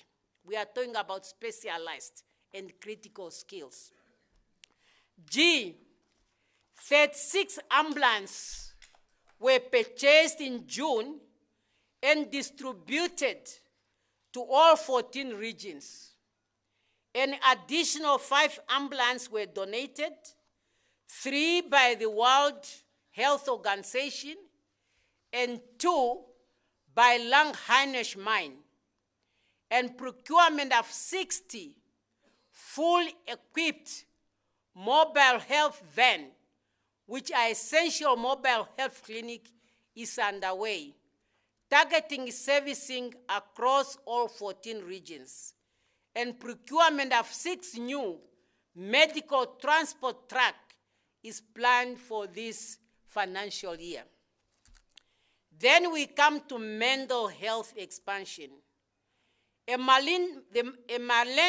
mental health rehabilitation center with 48-bed capacity at Rehoboth is being renovated in collaboration with the Ministry of Works and Transport. This center will provide long-term rehabilitation care, thermal therapy, and post-operative recovery, addressing a long-standing service gap. Cost-efficient mechanism for procurement of pharmaceuticals and supply. We have commenced bilateral engagement with the government of Egypt and India towards establishing a transparent procurement system that will enable the government to purchase pharmaceuticals and supply directly from the producer and not through middlemen. Advancing health, universal health coverage. Namibia Universal Health Coverage Policy was officially launched in February 2025. To support digital health implementation network, during the period under review, infrastructures have been expanded to 18 clinics and 5 health centers in the south. Medical infrastructure and pharmaceutical. Cabinet has approved the establishment of a pharmaceutical manufacturing plant at Okahanja under a PP or joint venture initiative. A multi-sectorial team is now seized with the expression of interest for advertisement. A new central medical store is also planned, with tender preparation already initiated, funding secured, and site identified between Katutura and Central Hospital in Windhoek. Then we come to land, housing, and sanitation. Government continue to advance inclusive urban and rural development through the provision of affordable housing. A total of 3,402 housing units are under construction, including the completion of mass housing unit in Windhoek, which are 362 and 24 in Opuo, while the balance of those housing units are developed under the Shack Dwellers Federation of Namibia across 14 regions. As part of our infrastructure response to urban safety, phase 1 of the police village project, focusing on bulk services such as water, electricity, sewer, and the road, has been successfully completed. The police village will not only provide decent housing, but also help stabilize and strengthen law enforcement presence in our community. Then we come to the formalization of informal settlement. This is actively progressing in Windhoek, Walvis Bay, Rundu, Kentmans, and Oshakati. A total of 31 settlements are now undergoing formalization. Land servicing in Bluefields area of 10,000 events has also commenced, 5,000 in Windhoek, 1,250 in Walvis Bay, 1,250 in Rundu, 1,250 Oshakati, and 1,250 in Kentmans, improving access to basic infrastructure and paving the way for future development. Then we come to improve sanitation services. Access to sanitation has significantly improved. During the period under review, a total of 1,019 toilets were completed, which includes 76 in Omsati, 164 in Oshanda, 33 in Kavango West, 203 in Ochodonjupa, 16 in Omaheke, 30 in Kunene, 43 in Erongo, 207 in Ohangwena, 17 in Hardap, 15 in Karas, 180 in Oshkoto. Then we come to strengthening subnational governance. In June 2025, the Line Ministry held consultative meeting with all regional and local authority council to enhance governance, accountability, and decision-making at sub-national level. In addition, special investigations were conducted into land governance at Katima, Mulilo, and Bukalo. Those investigations led to the implementation of remedial measures to regulate land transaction and strengthening record keeping. Fellow Namibians, for the above discussed priority sector to achieve their desirable outcome, they will be supported by economic enablers. In this context, I will now provide the progress report on critical economic enablers as follows. Mining. In pursuit of increased national ownership and value addition, the Ministry of Industries, Mines and Energy has started to develop a policy on mandatory minimum percentage local equity participation in all new mining ventures. Currently, efforts to legislate minor beneficiation are being advanced with technical support from the African Development Bank, Africa Legal Support Facility, which always provide legal assistance to African governments. Furthermore, initial consultation have commenced with the Bank of Namibia regarding the establishment of the National Gold Reserve, with attended legislation framework currently underway. Enabler energy. A key milestone during the reporting period was the finalization and presentation of the Namibia's Energy Compact at the Africa Energy Forum in Cape Town, South Africa, in June 2025, which enabled access to concessional funding for national energy initiative.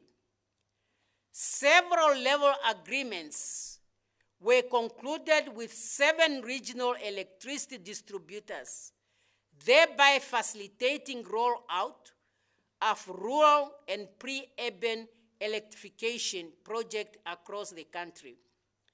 Significant progress was recorded in the renewable energy infrastructure, namely BA, grid connection of 20 megawatt Khan solar photovoltaic project.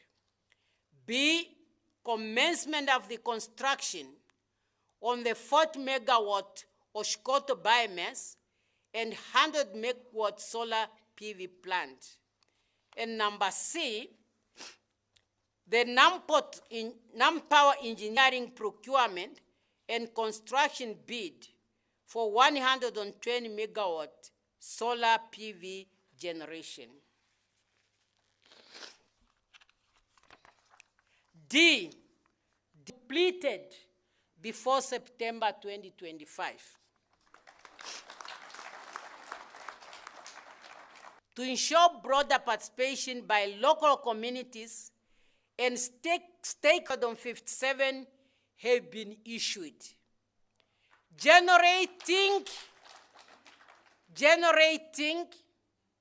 171 Namibian dollars in state revenue. 67 contractors were awarded for installation of boreholes across 11 regions as follows. Omaheke 11, Hardap 2, Karas 2, Oshkoto 4, Ohangwena 6, Kavango East 7, Omusati 9, Ochodonjupa 6, Zambezi 6, please, Zambezi 6, Kavango West 7, and Kunene 11.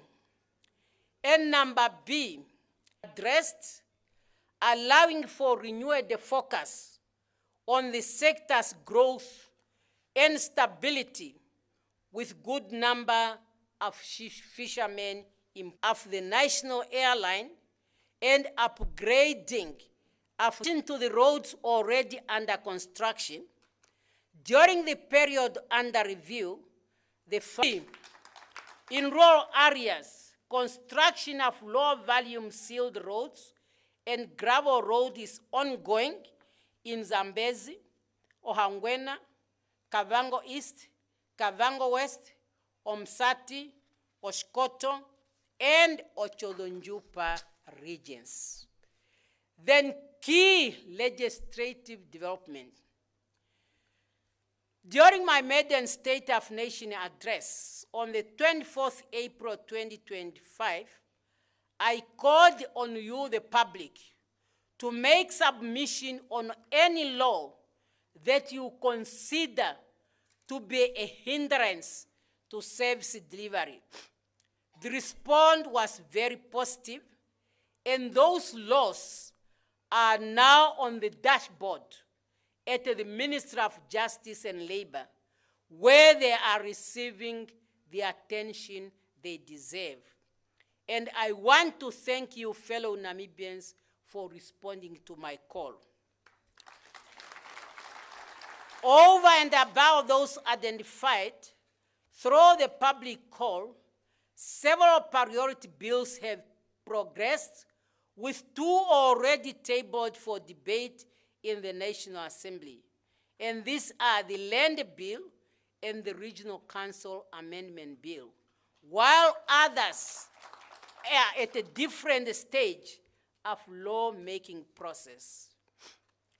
Fellow Namibians, the government activities are far-reaching, covering a wide range of areas. Some of those might not have been mentioned in our priorities, but they are part and parcel of priorities. Disability mainstreaming and integration of marginalized communities. What do we do? A, through the Students with Disability Grant programs, during the period under review, 104 students were approved for funding to cover tuition fees. At the same time, over 2,900 learners from marginalized communities received transport assistance. B, in support of persons with severe disabilities, over 370 assistive items were distributed across 7 regions of Erongo, Ochodonjupa, Oshkoto, Oshana, Hardap, Karas, and Kunene. And service access also expanded through land allocation to provision of wheelchair and sunscreen distribution for persons with albinism. Number C, during the month of April and May 2025, over 30,000 households benefited from targeted food support program worth $34.7 Namibian. Well, Namibian. During the month of April and May 2025, over 32,000 households benefited from targeted food support program worth $34.7 million Namibian dollars. While a national outreach for identity documents for marginalized community was launched in June this year. In the area of national security, the counter-terrorism, the Namibian police force has successfully established the National Counter-Terrorism Center in June 2025, enhancing our capacity to prevent and respond to potential threats. The government is committed to laying a digital foundation for long-term transformation and service delivery. The digital legal identity model governance framework has been established to drive implementation of electronic identity document in Namibia. On the 26th June 2025, we successfully launched the public awareness program and foster stakeholder collaboration. Fellow Namibians, we have recorded a high prevalence of drug-related crime. Drug trafficking and substance abuse remain among the most pressing social challenges causing drug menace to our nation. The Namibian police force will continue to intensify patrol in the fight against drug and human trafficking. Police efforts are complemented by the launch of the Hash and GBV Namibia campaign by the Ministry of Gender Equality and Child Welfare in collaboration with MICT on the 4th of June 2025. To maintain our territorial integrity, the Security Cluster conducted regular surveillance and patrol along the territorial land, air and marine borders, including along Chobe and Zambezi River. Additionally, the Namibian Defense Force rendered assistance to evacuate flood victims in distributing drought relief aids to communities in the affected regions during period of flood. I also wish to report that the process of according veteran status has resumed. The process of according veteran status has resumed. And the following has been achieved. A, 405 veterans have received notification of their successful applications granted by the Veteran Appeal Board. Maybe your letters on the way.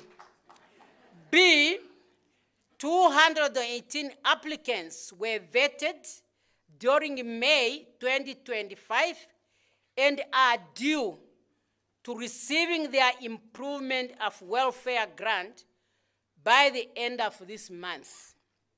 C, under the Individual Veterans Project Scheme, 62 veterans received their once-off cash grant for the project in June 2025.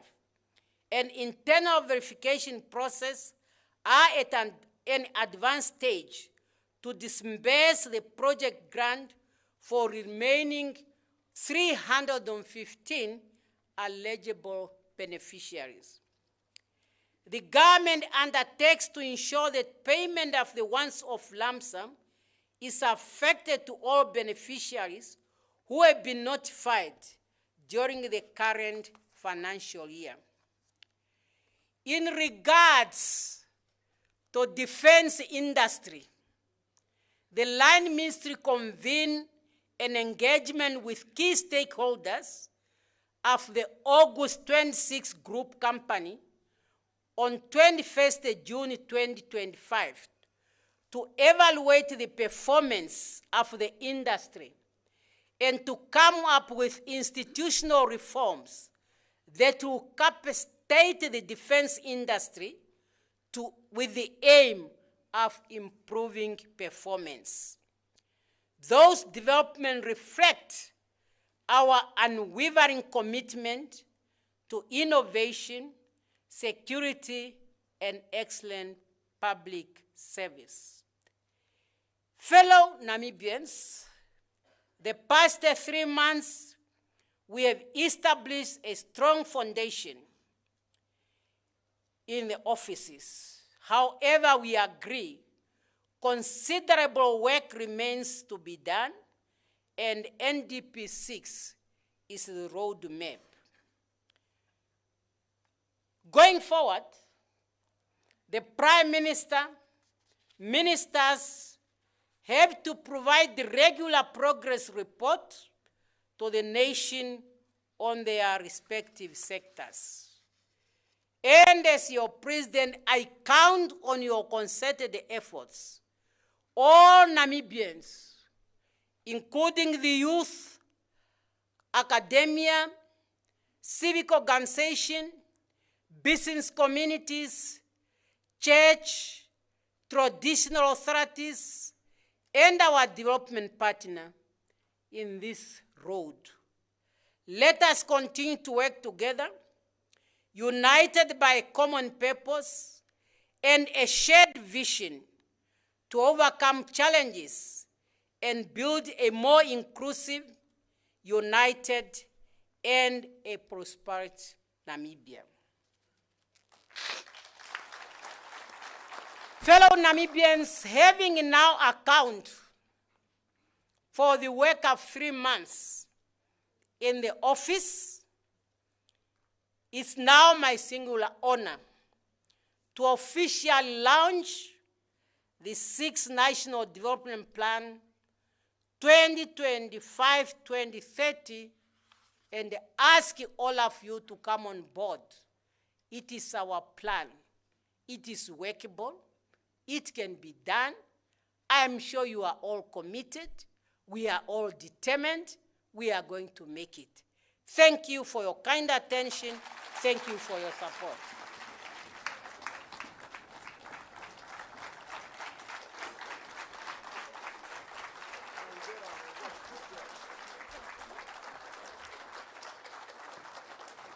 Let's continue giving Her Excellency a round of applause.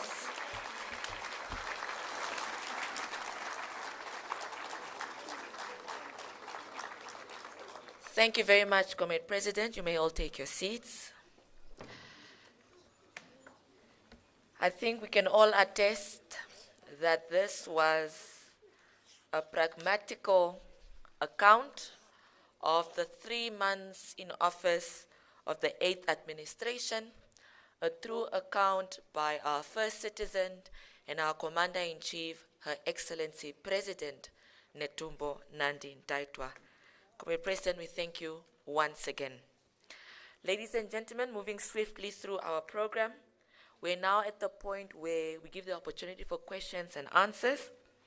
We'll have 2 sets of rounds of questions, 5 questions each. My assistants with roving mics are ready. We'll start with the bottom part of the auditorium for those 5 questions, and thereafter we'll move to the top. Those of you who have questions, you just kindly raise your hand, and I will allocate you a number from 1 to 5. With your number, you will then be able to ask your question. When you receive your mic, kindly state your full name and ask your question or make your comment. You each have only 60 seconds to do so, your question or your comment. And I have a timer here, so I will cut you off at the 60-second mark. So, with a show of hands, can I please see those who... I just want to make it clear that I'm here as the president, the ministers are here. You can say the ministers are here.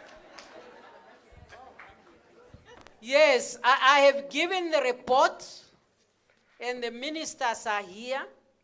And I'm sure we are all having our notebooks in front of us or our cell phones, because when the questions are going to be asked, they are asked to the government, and we are all part of the government. Thank you, Comrade President. So, that is very clear. You ask your question, you have only 60 seconds Number 1, just at the bottom for now. Going once.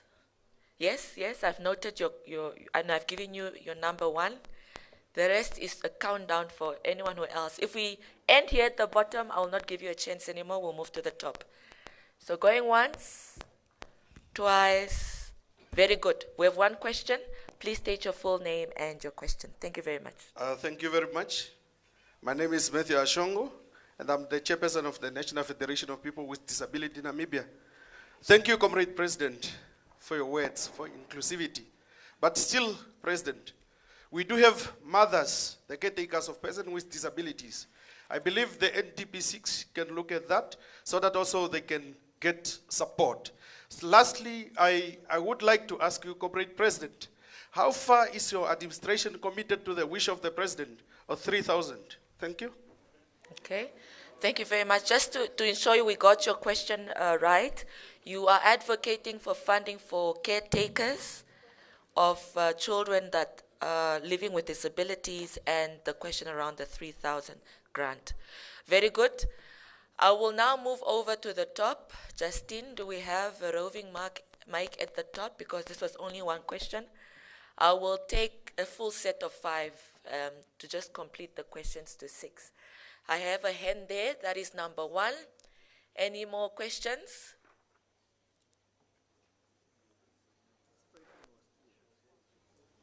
Going once, twice. You are a brilliant audience. Perfect. We only have 1 more question at the top. So we'll have that question, and then we'll give over to Her Excellency to respond for this portion of the program. Over to you, sir. Please state your name and your question. Hello, can you hear me? Okay, so my name is King Maguno. Like, comment, subscribe. So I'm actually from the Institute of Property Valuers Namibia. I'm the principal officer there. So thank you very much. All protocol observed, Your Excellency, and all protocol observed. So my question is very simple. Your Presidency, can I please get a picture with you? To be honest. Thank you very much, Kimaguno.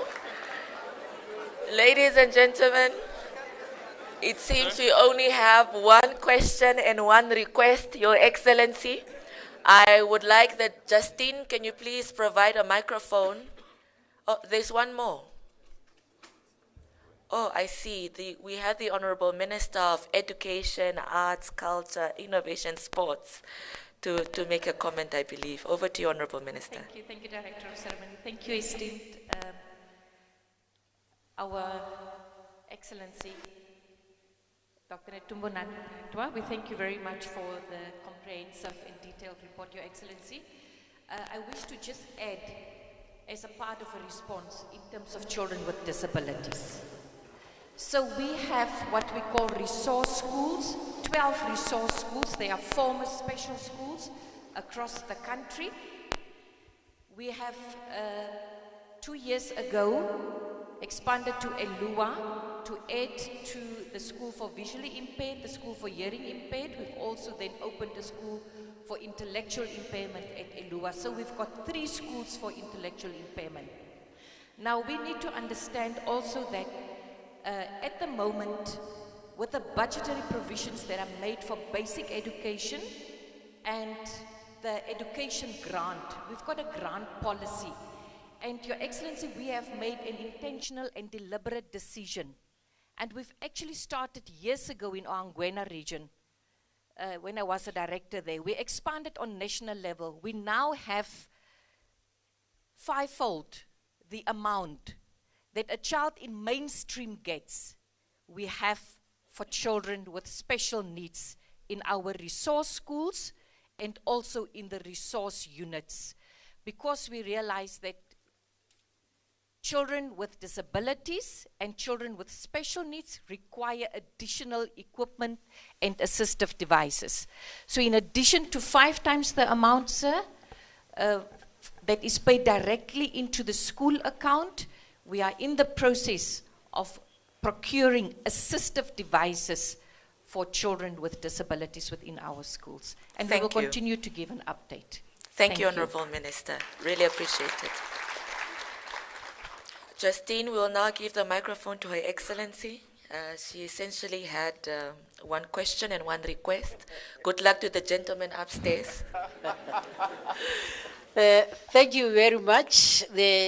Thank you, Honorable Minister for Education, for answering the first part of question number number one. On the pensioner, I believe that's the question. I believe you all remember what I said during the State of Nation address. And really, our pensioners, they understood. And the reports that we have given today, focusing on developmental issues, be it education, be it water, roads, and many others, are also contributing to the welfare of our pensioners. I said I'm not retracting from incremental pension until it reached 3,000, as mentioned by our third president, may his soul rest in eternal peace. I only said for this current budget, please bear with me. With the also possibility, should things improve, when we'll be going to the midterm review, should things improve, we might consider. But I want to assure our pensioners, you are not forgotten. You are part and parcel of our planning, and I just really once again beg for your patience and your understanding. The second question, is this Maguno Kathindi?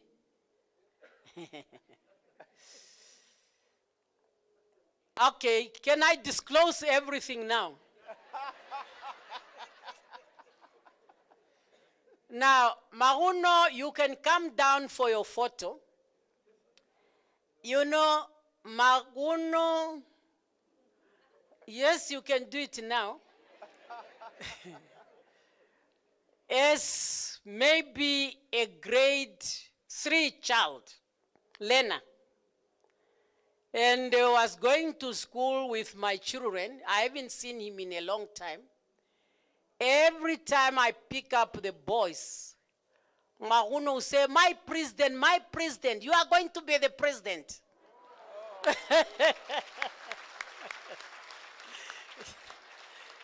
So now he's even in architecture, he's telling me, so you understand why I say he should come down so that he can get his picture.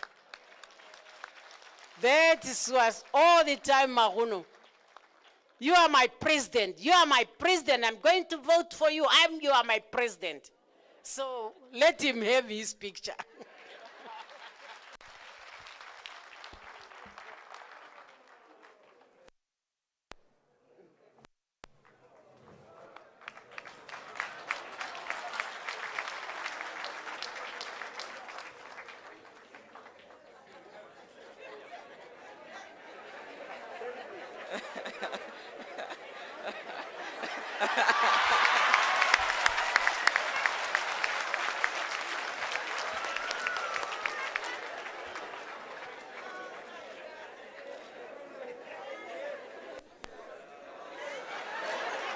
Hashtag NDP6.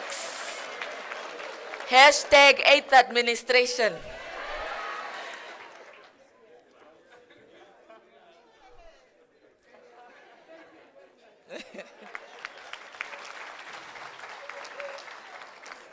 Thank you very much, Comrade President, for responding to those questions and granting the request to Maguno, who is, I think, a foreseer He knew then already in grade 3 that you'll become the president, and here we are today. So thank you very much, Maguno, for that request. Ladies and gentlemen, this concludes our Q&A section of this program. Thank you to all of those that asked questions, and thank you to Your Excellency for giving those responses.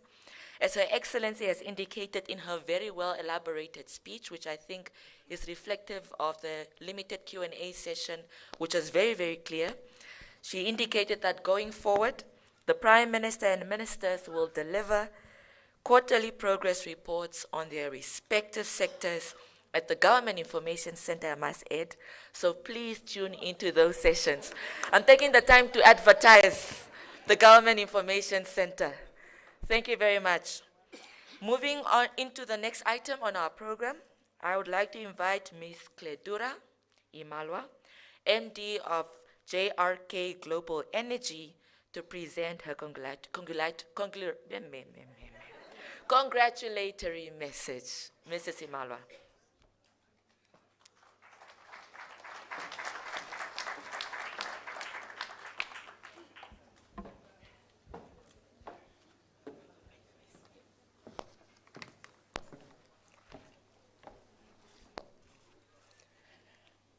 Good afternoon, ladies and gentlemen.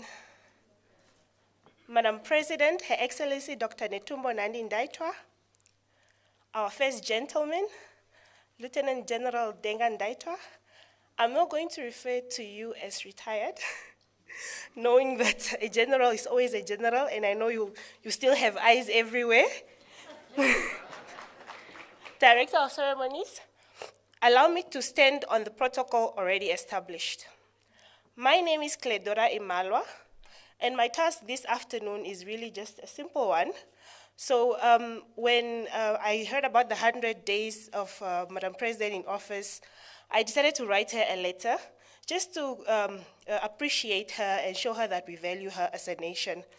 I didn't, in all honesty, I didn't know I was going to read this letter to all of you in this room.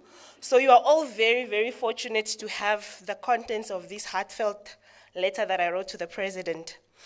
And bear with me, please, if my nerves get the best of me, because the room is filled with so much greatness. The letter reads as follows.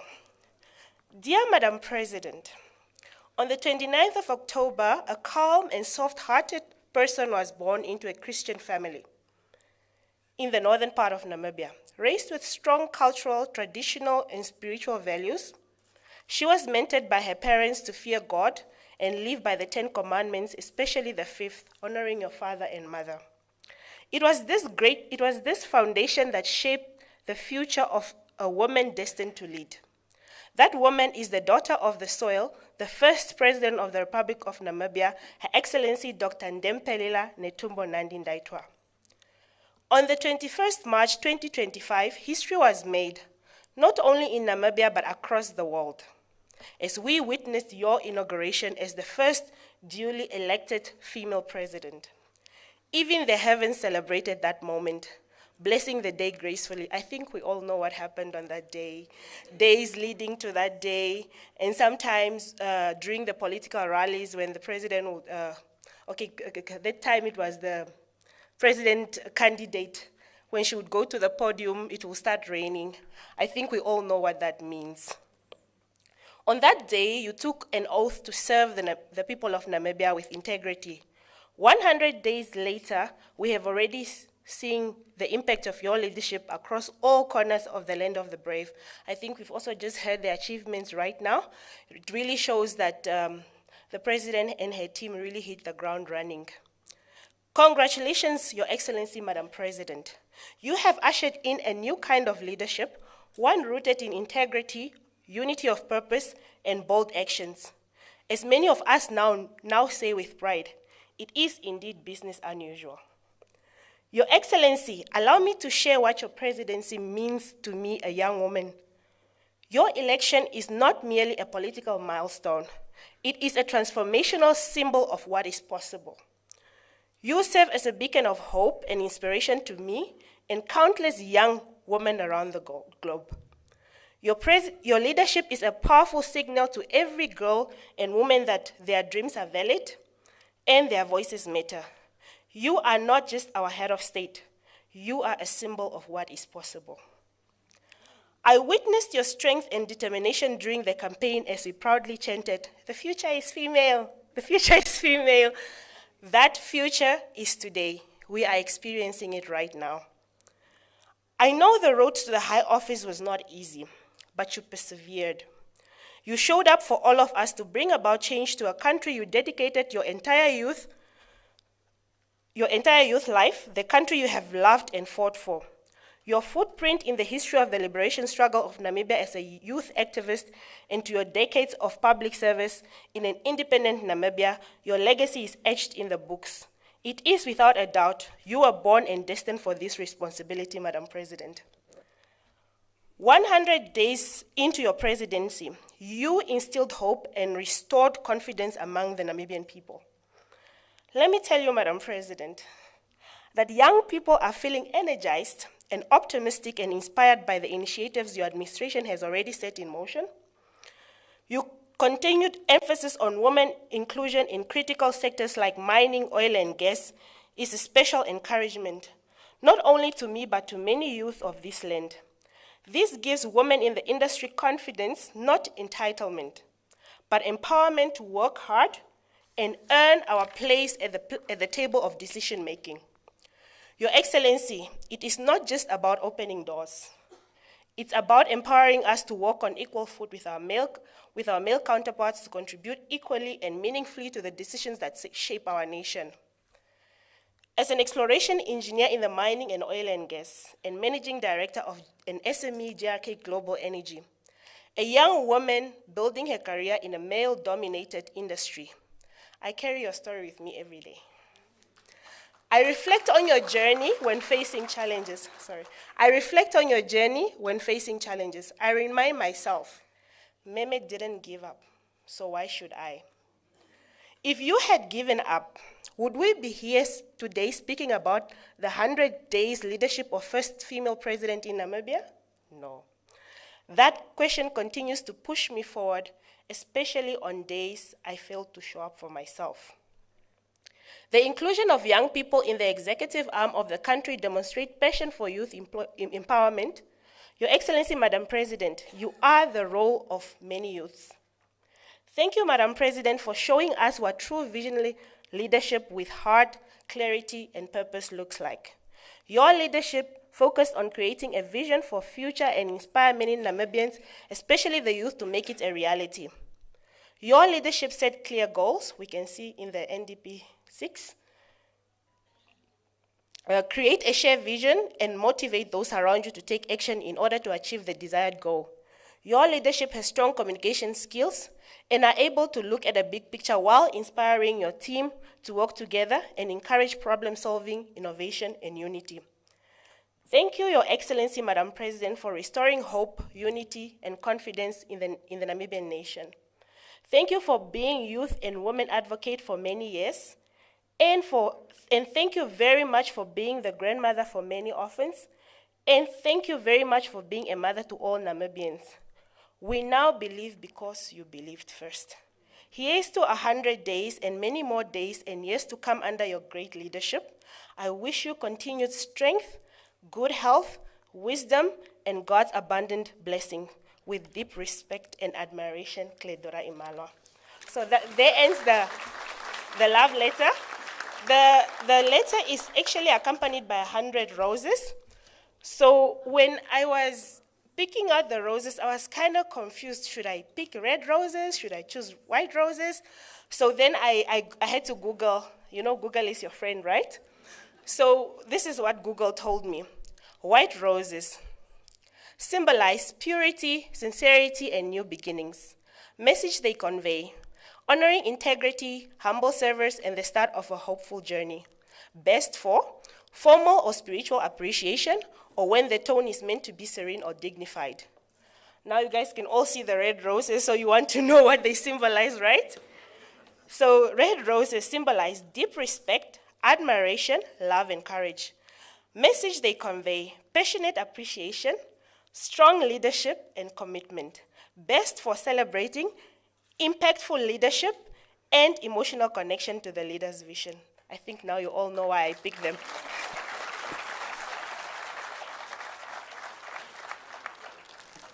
So, Madam President, these are 100 roses.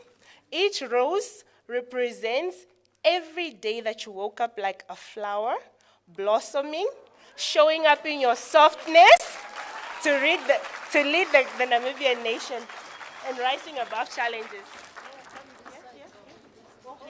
The picture, yes. But then they say, what do you? Congratulations, Madam President. We love you so much. We love you. Thank you. Thank you very much. Thank you. Thank you. Health and wisdom and for you and leaders. And continue to be strong in your field. Thank you. Go further. Thank you so much. Thank you very much. Of course. Thank you.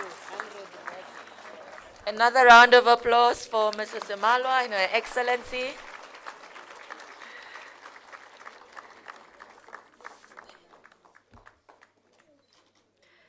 Thank you very much. We may all be seated.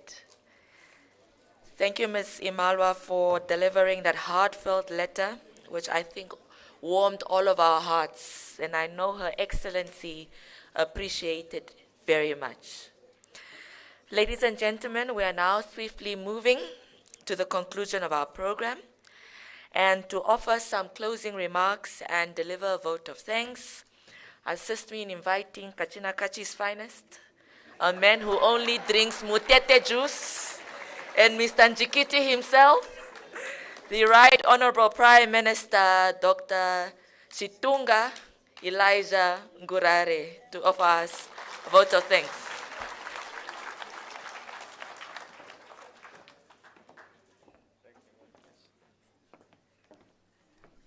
Let's give our MC a round of applause. She wants us all to be at the government, what was it? Government Information Center. Marketing it indeed. Your Excellency, this time our boss, all of us, the ministers, President Netumbo Nandi-Ndaitwah, President of the Republic of Namibia, Stenya Sokuho wa Namibia. So Stenya? It's our Stenya. Thank you. Excellency, Comrade Lucia Vetboy, Vice President of the Republic of Namibia, Comrade Natango Ithete, Deputy Prime Minister and Minister of Industries, Mines and Energy, Honorable Dr. Apa Youth Kaire Mbwende, Director General of National Planning Commission, Honorable Ministers and Deputy Ministers, Honorable Sarah Kongera Madila, Speaker of National Assembly, Honorable Lucas Muha, Chairperson of National Council, and of course, our former Deputy Prime Minister, Honorable John Mtorwa, Simply Sophie, Secretary General, Secretary General of the SWAPO Party, and Honorable Ims Nashinga, Leader of the Opposition, and all honorable members of Parliament present. Yes, they are here present.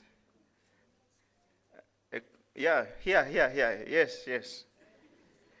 Honorable Sem Shafishuna Nuyoma, Governor of the Commerce Region, and all governors present in person and online. Ambassador Emilia Mkusa, Secretary to the Cabinet, senior government officials, especially executive directors that are here.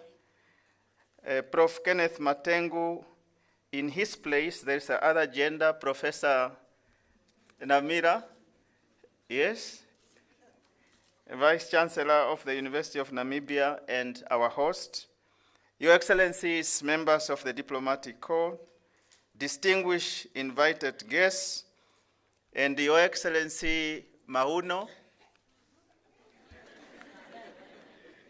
and Your Excellency Imalwa. Let's give these two young people a round of applause.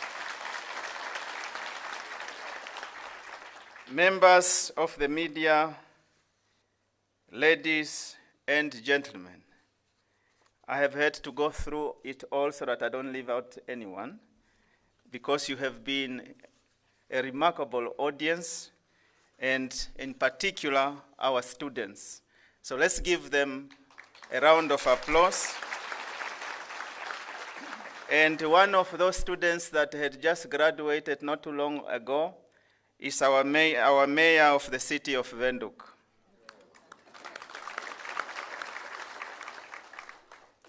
Yes, we are proud of your graduation. Allow me, Your Excellency, and esteemed, very good audience, on behalf of all of you gathered here, to express our deepest appreciation to Your Excellency, Comrade President Netumbo Nandi-Ndaitwah, for your powerful and visionary address. I want to say, in one Latin word that normally we speak of, we call it nguvene. Now, nguvene is an expression, especially when we were growing up. If you want to assert that what you are saying is true, nothing but the truth, you must say like this, nguvene.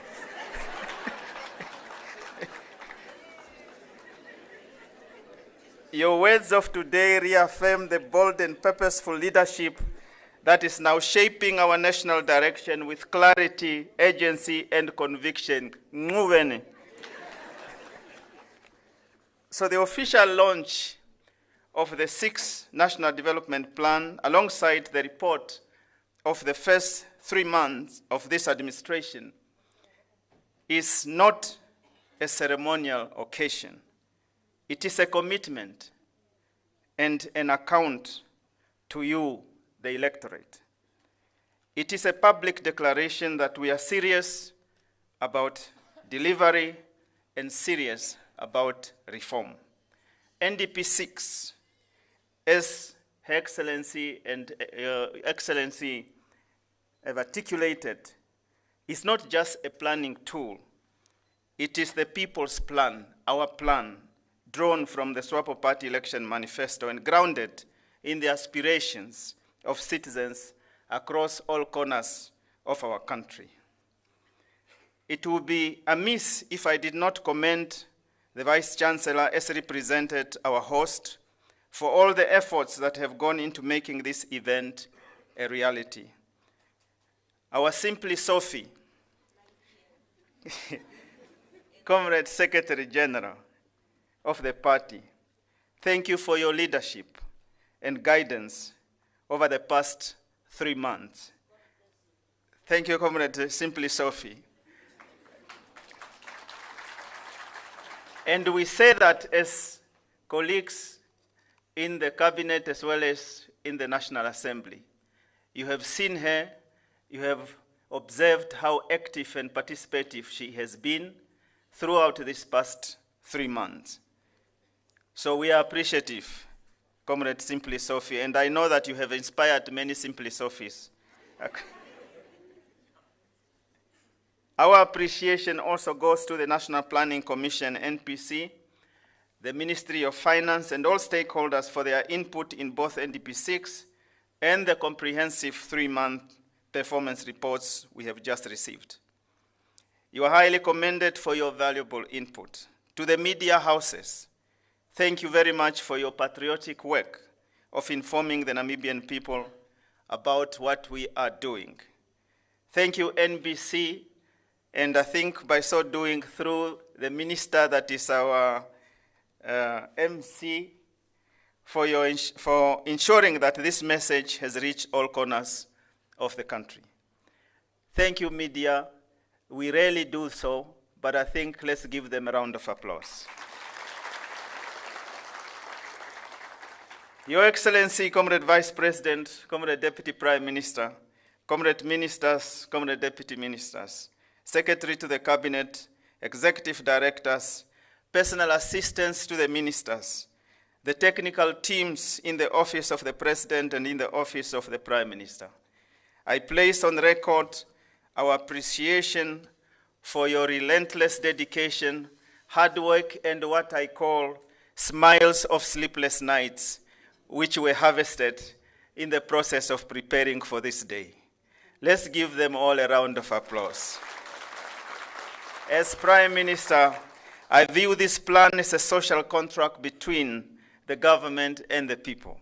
It is a commitment to implement with focus, to communicate with honesty, and to remain accountable every step of the way. Over the past 3 months, we have made significant progress, as Her Excellency has said, across the key pillars. The pillars that Her Excellency has mentioned: improve service delivery, restoring public trust, accelerating digital transformation. And for many of you that are watching, as I said the other day, our president is technology savvy. So you saw there when Honorable Mauno was there, they did a selfie. Just the other day, I think when we were busy with these sleepless nights, and all of us were tired, and then she said, no, if it can't get to me, just hotspot me. Let's give her a round of applause. These achievements, though early, reflect the beginning of a different governance culture, one that listens, learns, and leads with integrity. Since 21st March 2025, but of course, our marching order was from 22 March, as she has said. The pace of change has been monumental. We have witnessed the steps of learning and the heart for humanity. The wind of urgency for service delivery is felt in all corners of the country. Over the past 3 months, we have achieved what the 2025-2030 SWAPO Party election manifesto has mapped out. The road ahead is clear. The compass to guide us is with us. Your Excellency, take it from me, we will never ever tell you that this or that project is work in progress. We will give you results. And I speak on behalf of my colleagues. But as we look forward, it is also important to be realistic. Challenges remain. We face rising citizen expectations and limited resources and legacy inefficiencies. Yet, none of these are insurmountable. What is required is continued unity of purpose, disciplined implementation, and the results-oriented mindset across the public sector.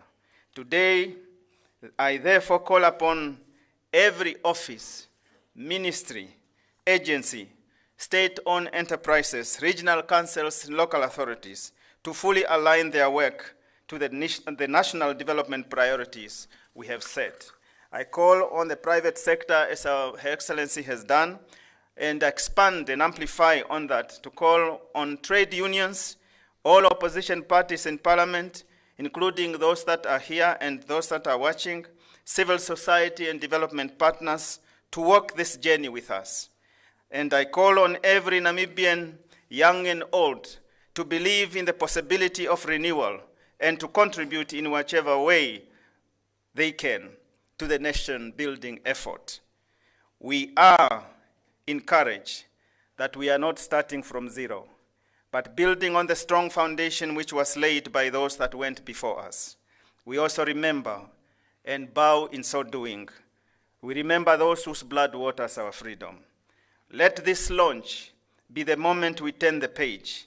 Let it be the moment we put words into action and commitments into delivery in every household, in every village, in every town, in every region of our 121 constituencies and 14 regions. Once again, from the Orange River to the Kavango River, from the Atlantic Ocean to Zambezi River, from Ruacana Falls to the plains of Ochombinde constituency. The time for hesitation is behind us. The time for focused implementation is now. President Netumbo Nandi-Ndaitwah has set the impressive tone. Let us join hands and follow the footsteps of her leadership. I thank you very much.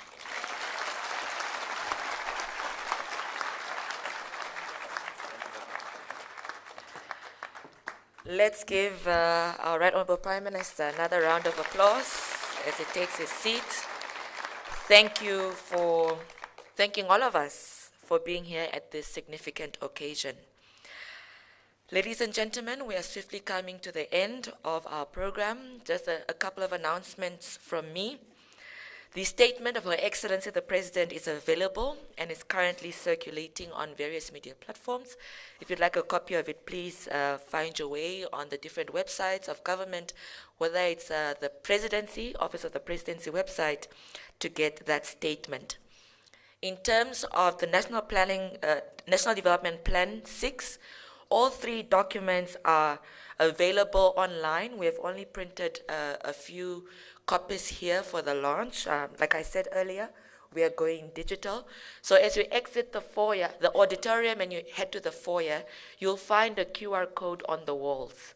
So you scan that QR code and you can immediately download the NDP6 documents right there and then. So please get a copy for yourself. Then after we sing the National AU Anthem, we will have a group picture at the front of the building. First, we'll allow the high table to exit. And once the high table exit, I ask the following persons to swiftly follow them for the picture taking at the front of the building. First would be the front row to follow the high table. Then the cabinet ministers. Thereafter, the various executive directors. Then the members of the diplomatic corps, and finally the NPC drafting team. So National Planning Commission drafting team, please also make your way towards there. Well, the President has requested that the students join her as well at the front of the building. So please make your way swiftly there once the high table has exited, so we take those pictures. For the rest of us, refreshments will be served outside the auditorium. The various ushers will guide us where we need to go. Ladies and gentlemen, this brings us to the final conclusion of our program this afternoon, marking the launch of NDP6 and the report of the first 3 months in office of the 8th administration. As your Director of Ceremonies, I am pleased to say that you have been a wonderful audience here at the Dr. Hage Geingob campus, along with all of you that have followed us virtually on all our media platforms. Thank you very much for tuning in.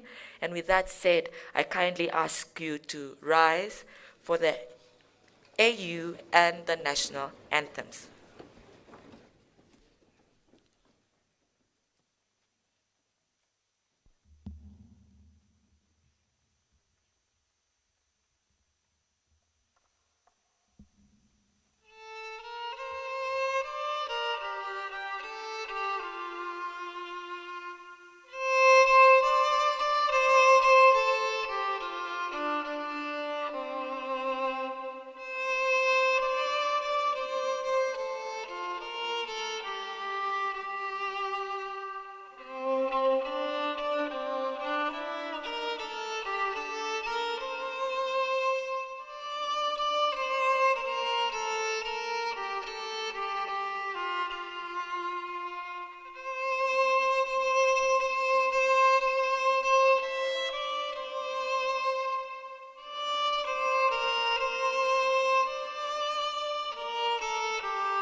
Thank you very much. Let us remain standing as we observe the high table exiting the auditorium.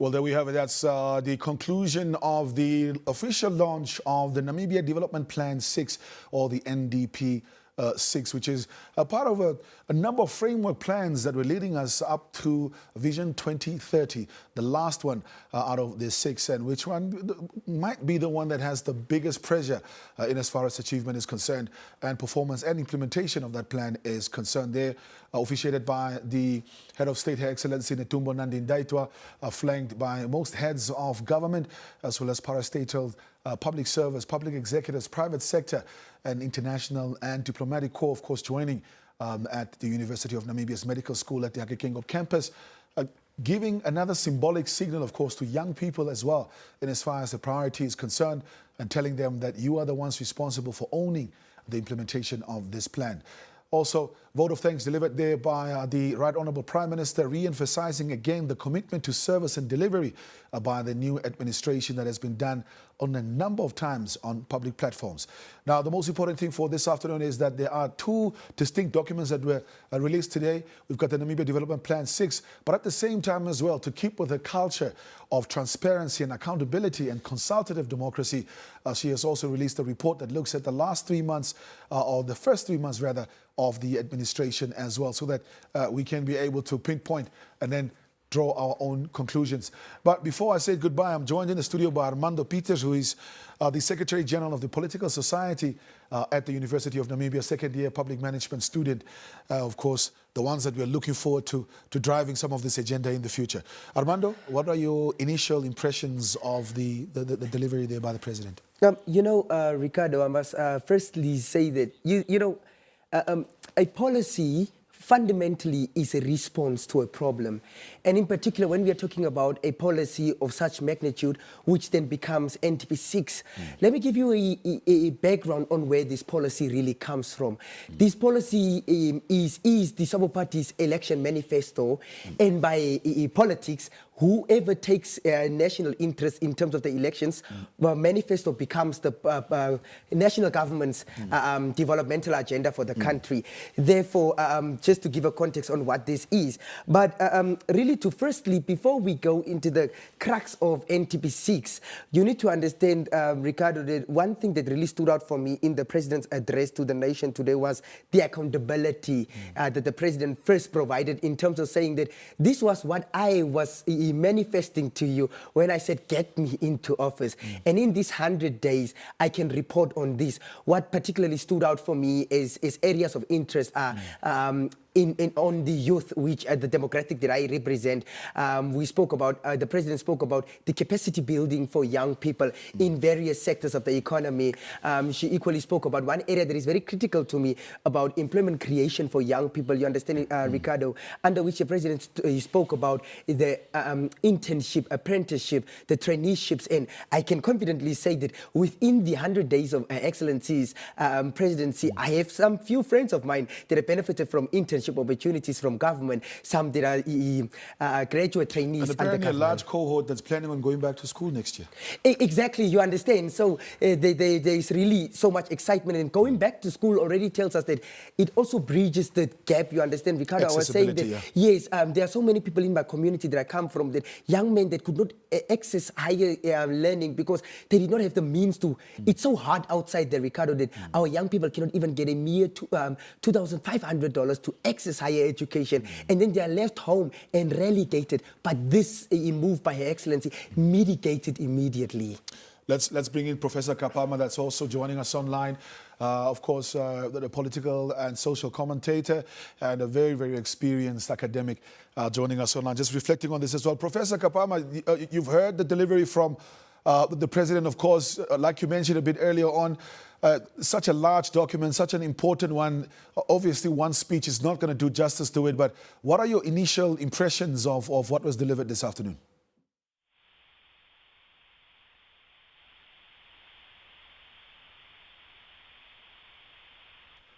Professor? But it seems like we're having a bit of a... Thank you, Ricardo. Yes, two things in one that we saw today. The first one is the first 100 days in office account, which I think took the bulk of the president's address this afternoon, which was structured around the priority sectors which the president identified at her inauguration on the 21st of March. Yes, quite a lot have been reported on, of course, which demonstrate that the administration has been busy. Many people did not understand when the president seemed to be in love with the presidential jet from Angola to Botswana to South Africa to Tanzania, the different places. But I think the president provided a context to that today that as it is part of the SADC tradition, the incoming leader of any country is required to reach out to her peers and introduce herself and try and establish a common rapport within 100 days. So, but I think what is also very clear, quite a few, not all countries have been visited yet, because the president has to both attend to international and national issues. When we saw the Prime Minister going to Rundu, many people thought he was going home, but it came out clear that one of the key issues is the revitalization of the green scheme and trying to bring them to 100% production. From the report, 50% under harvesting, the 50% of the hectares are under harvesting.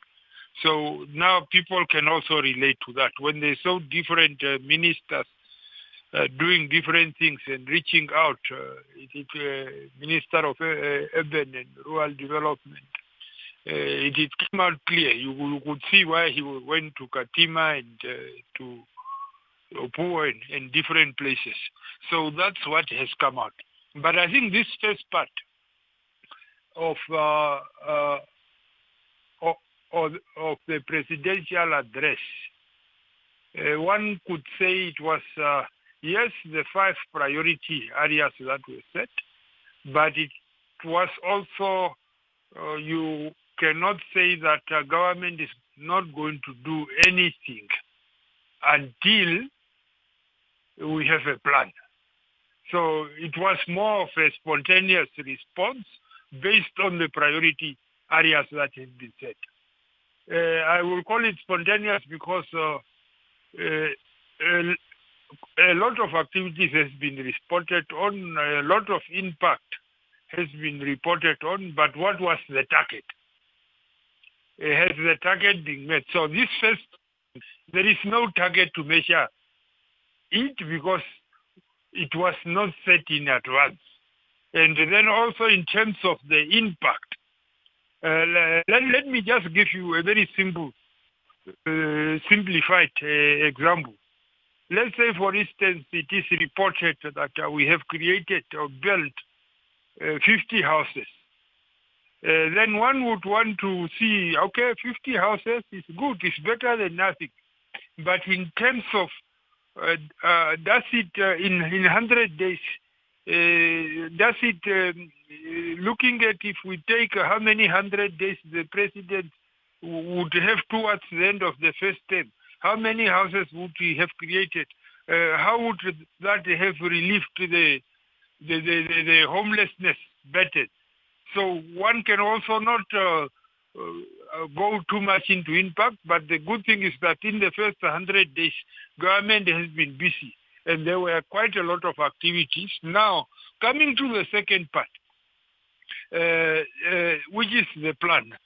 what is it that we are going to do or see in the next 5 years, which is the period of NDP6. Of course, there are 4 key pillars. I wouldn't want to speak to them in detail, but more focusing on economic recovery, transformation, and resilience. Then you have human development and community resilience. Then you have environmental conservation, and then effective governance and service delivery. Those are the key pillars. Now, the document itself contains some 324 pages. And besides the 4 pillars, it also addresses the issue of resources. And I think I like the emphasis on mobilizing not only public resources, but public and private resources. And also not many times when we have the plan, it's like a fundraising tool that we can take to donors. But I can see in this plan, there is also quite a lot of emphasis on the harnessing and mobilization of domestic public resources. What is the resources that we have at our disposal and how are we going to deploy it? There is also emphasis on the harnessing of domestic private resources. There is a lot of money circulating in the economy, especially through pensions and retirement contributions, but which largely is invested outside the country. And the argument for many years has been that there are no projects inside the country. And I can see in the document, which I have not read from page to page, the 300 pages, but which will be something that I do later. It's a new, an interesting development that we are also trying to look at what resources do we have. So this plan is not only a fundraising tool to go outside, but it is also an instrument that would help us to leverage and direct the resources that we have at our disposal. But I think that one was not covered. The president spoke for almost 2 hours, and I think 3/4 of that time was focused more on the 100 days and maybe a quarter on the plan, which can speak for itself because it is in writing and many other people can go and read. Much, Professor. I think that's quite a very, very succinct summary of what had taken place there as well. But one of the ones that I really wanted to throw back to you as well, and you have mentioned, of course, the good neighborliness and signifying the visit there as well. Going forward, I mean, if you look at now the development plan launch, the message that's coming from the public service meeting with the civil service last week, looking at, of course, the speech at the launch, can we say going forward that there is an alignment with the development plans and the administration vision for the country? Very, very briefly before I let you go.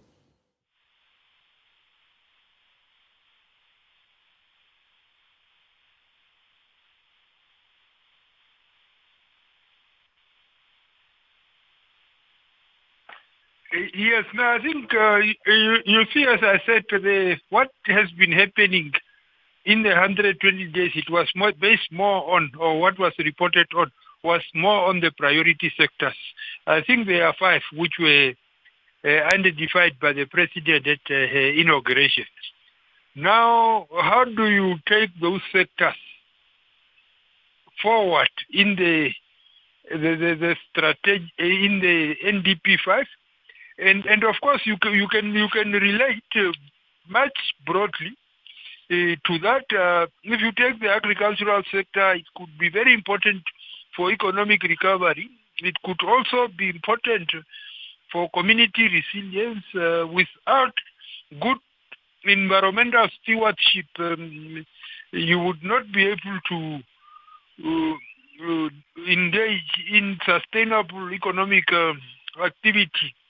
And then service delivery is also closely related to that. So many of the priority sectors, we don't see them listed in that way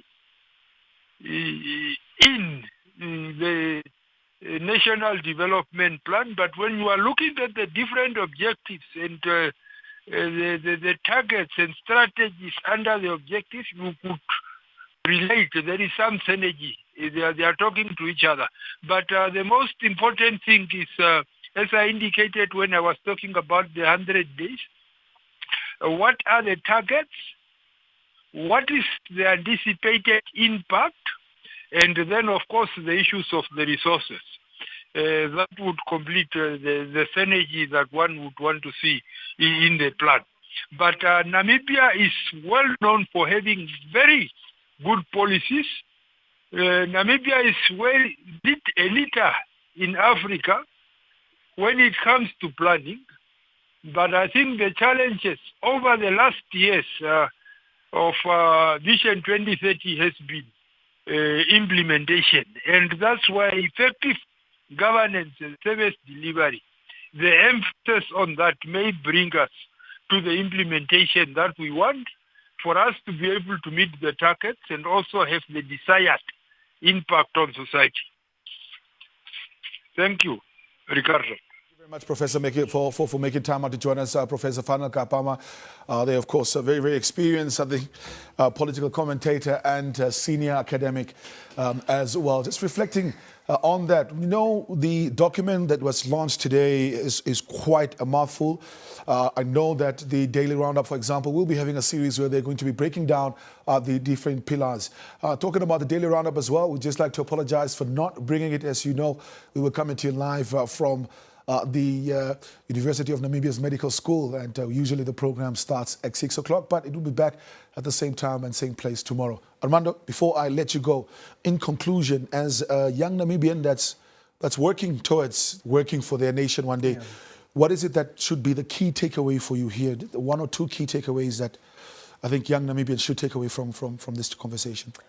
I think, firstly, from before we get to the conversation, from the statement of Her Excellency the President, let's take from when she assumed office, we can already say that, confidently I can say that we have a government that is listening, we have a government that is responsive. But also, above all, we have a government that is ready to be held accountable.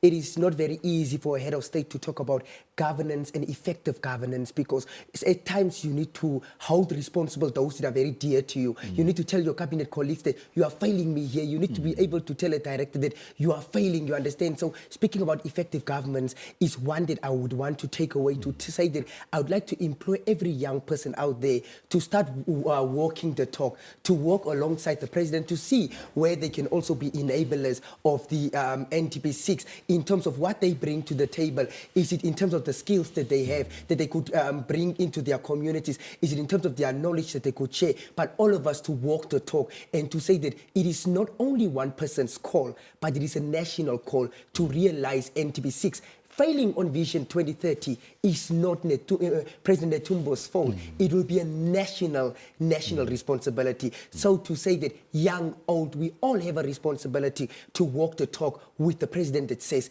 it is not business as usual. But what I'm taking away is the need for economic recovery, because the economy is the backbone of socio-economic progression. There we go. Thank you very much, Armando. I think you have summed it up quite well. There's nothing else I want to add to that as well. Just a reminder, once again, the documents will be available online for you to access, of course, and see for yourselves. I think it's important that we also sort of beef up some of the conversations that we're going to be having at the Prize this weekend. Let's have that one on the agenda. See how we can break it down, understand it. The NBC will be having a number of programs, of course, as part of the normal broadcasting, to sort of break down the different pillars, look at the different issues, and speak to the different owners of those responsibilities. It's a document that's over 300 pages. It just shows the amount of work that goes into that as well. Also available is that a reflection by the President and administration on the first 100 days. That's also available online for your perusal as well. On that note, I'm Ricardo Gnagosep. It's been a pleasure being in your company for this special broadcast. Until next time, bye-bye.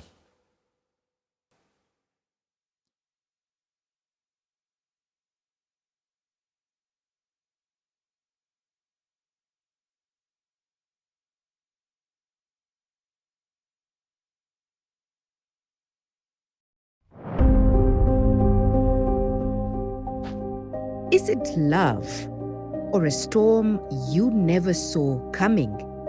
Join Tupopiani as we discuss love bombing versus floodlighting, the emotional roller coaster you need to understand.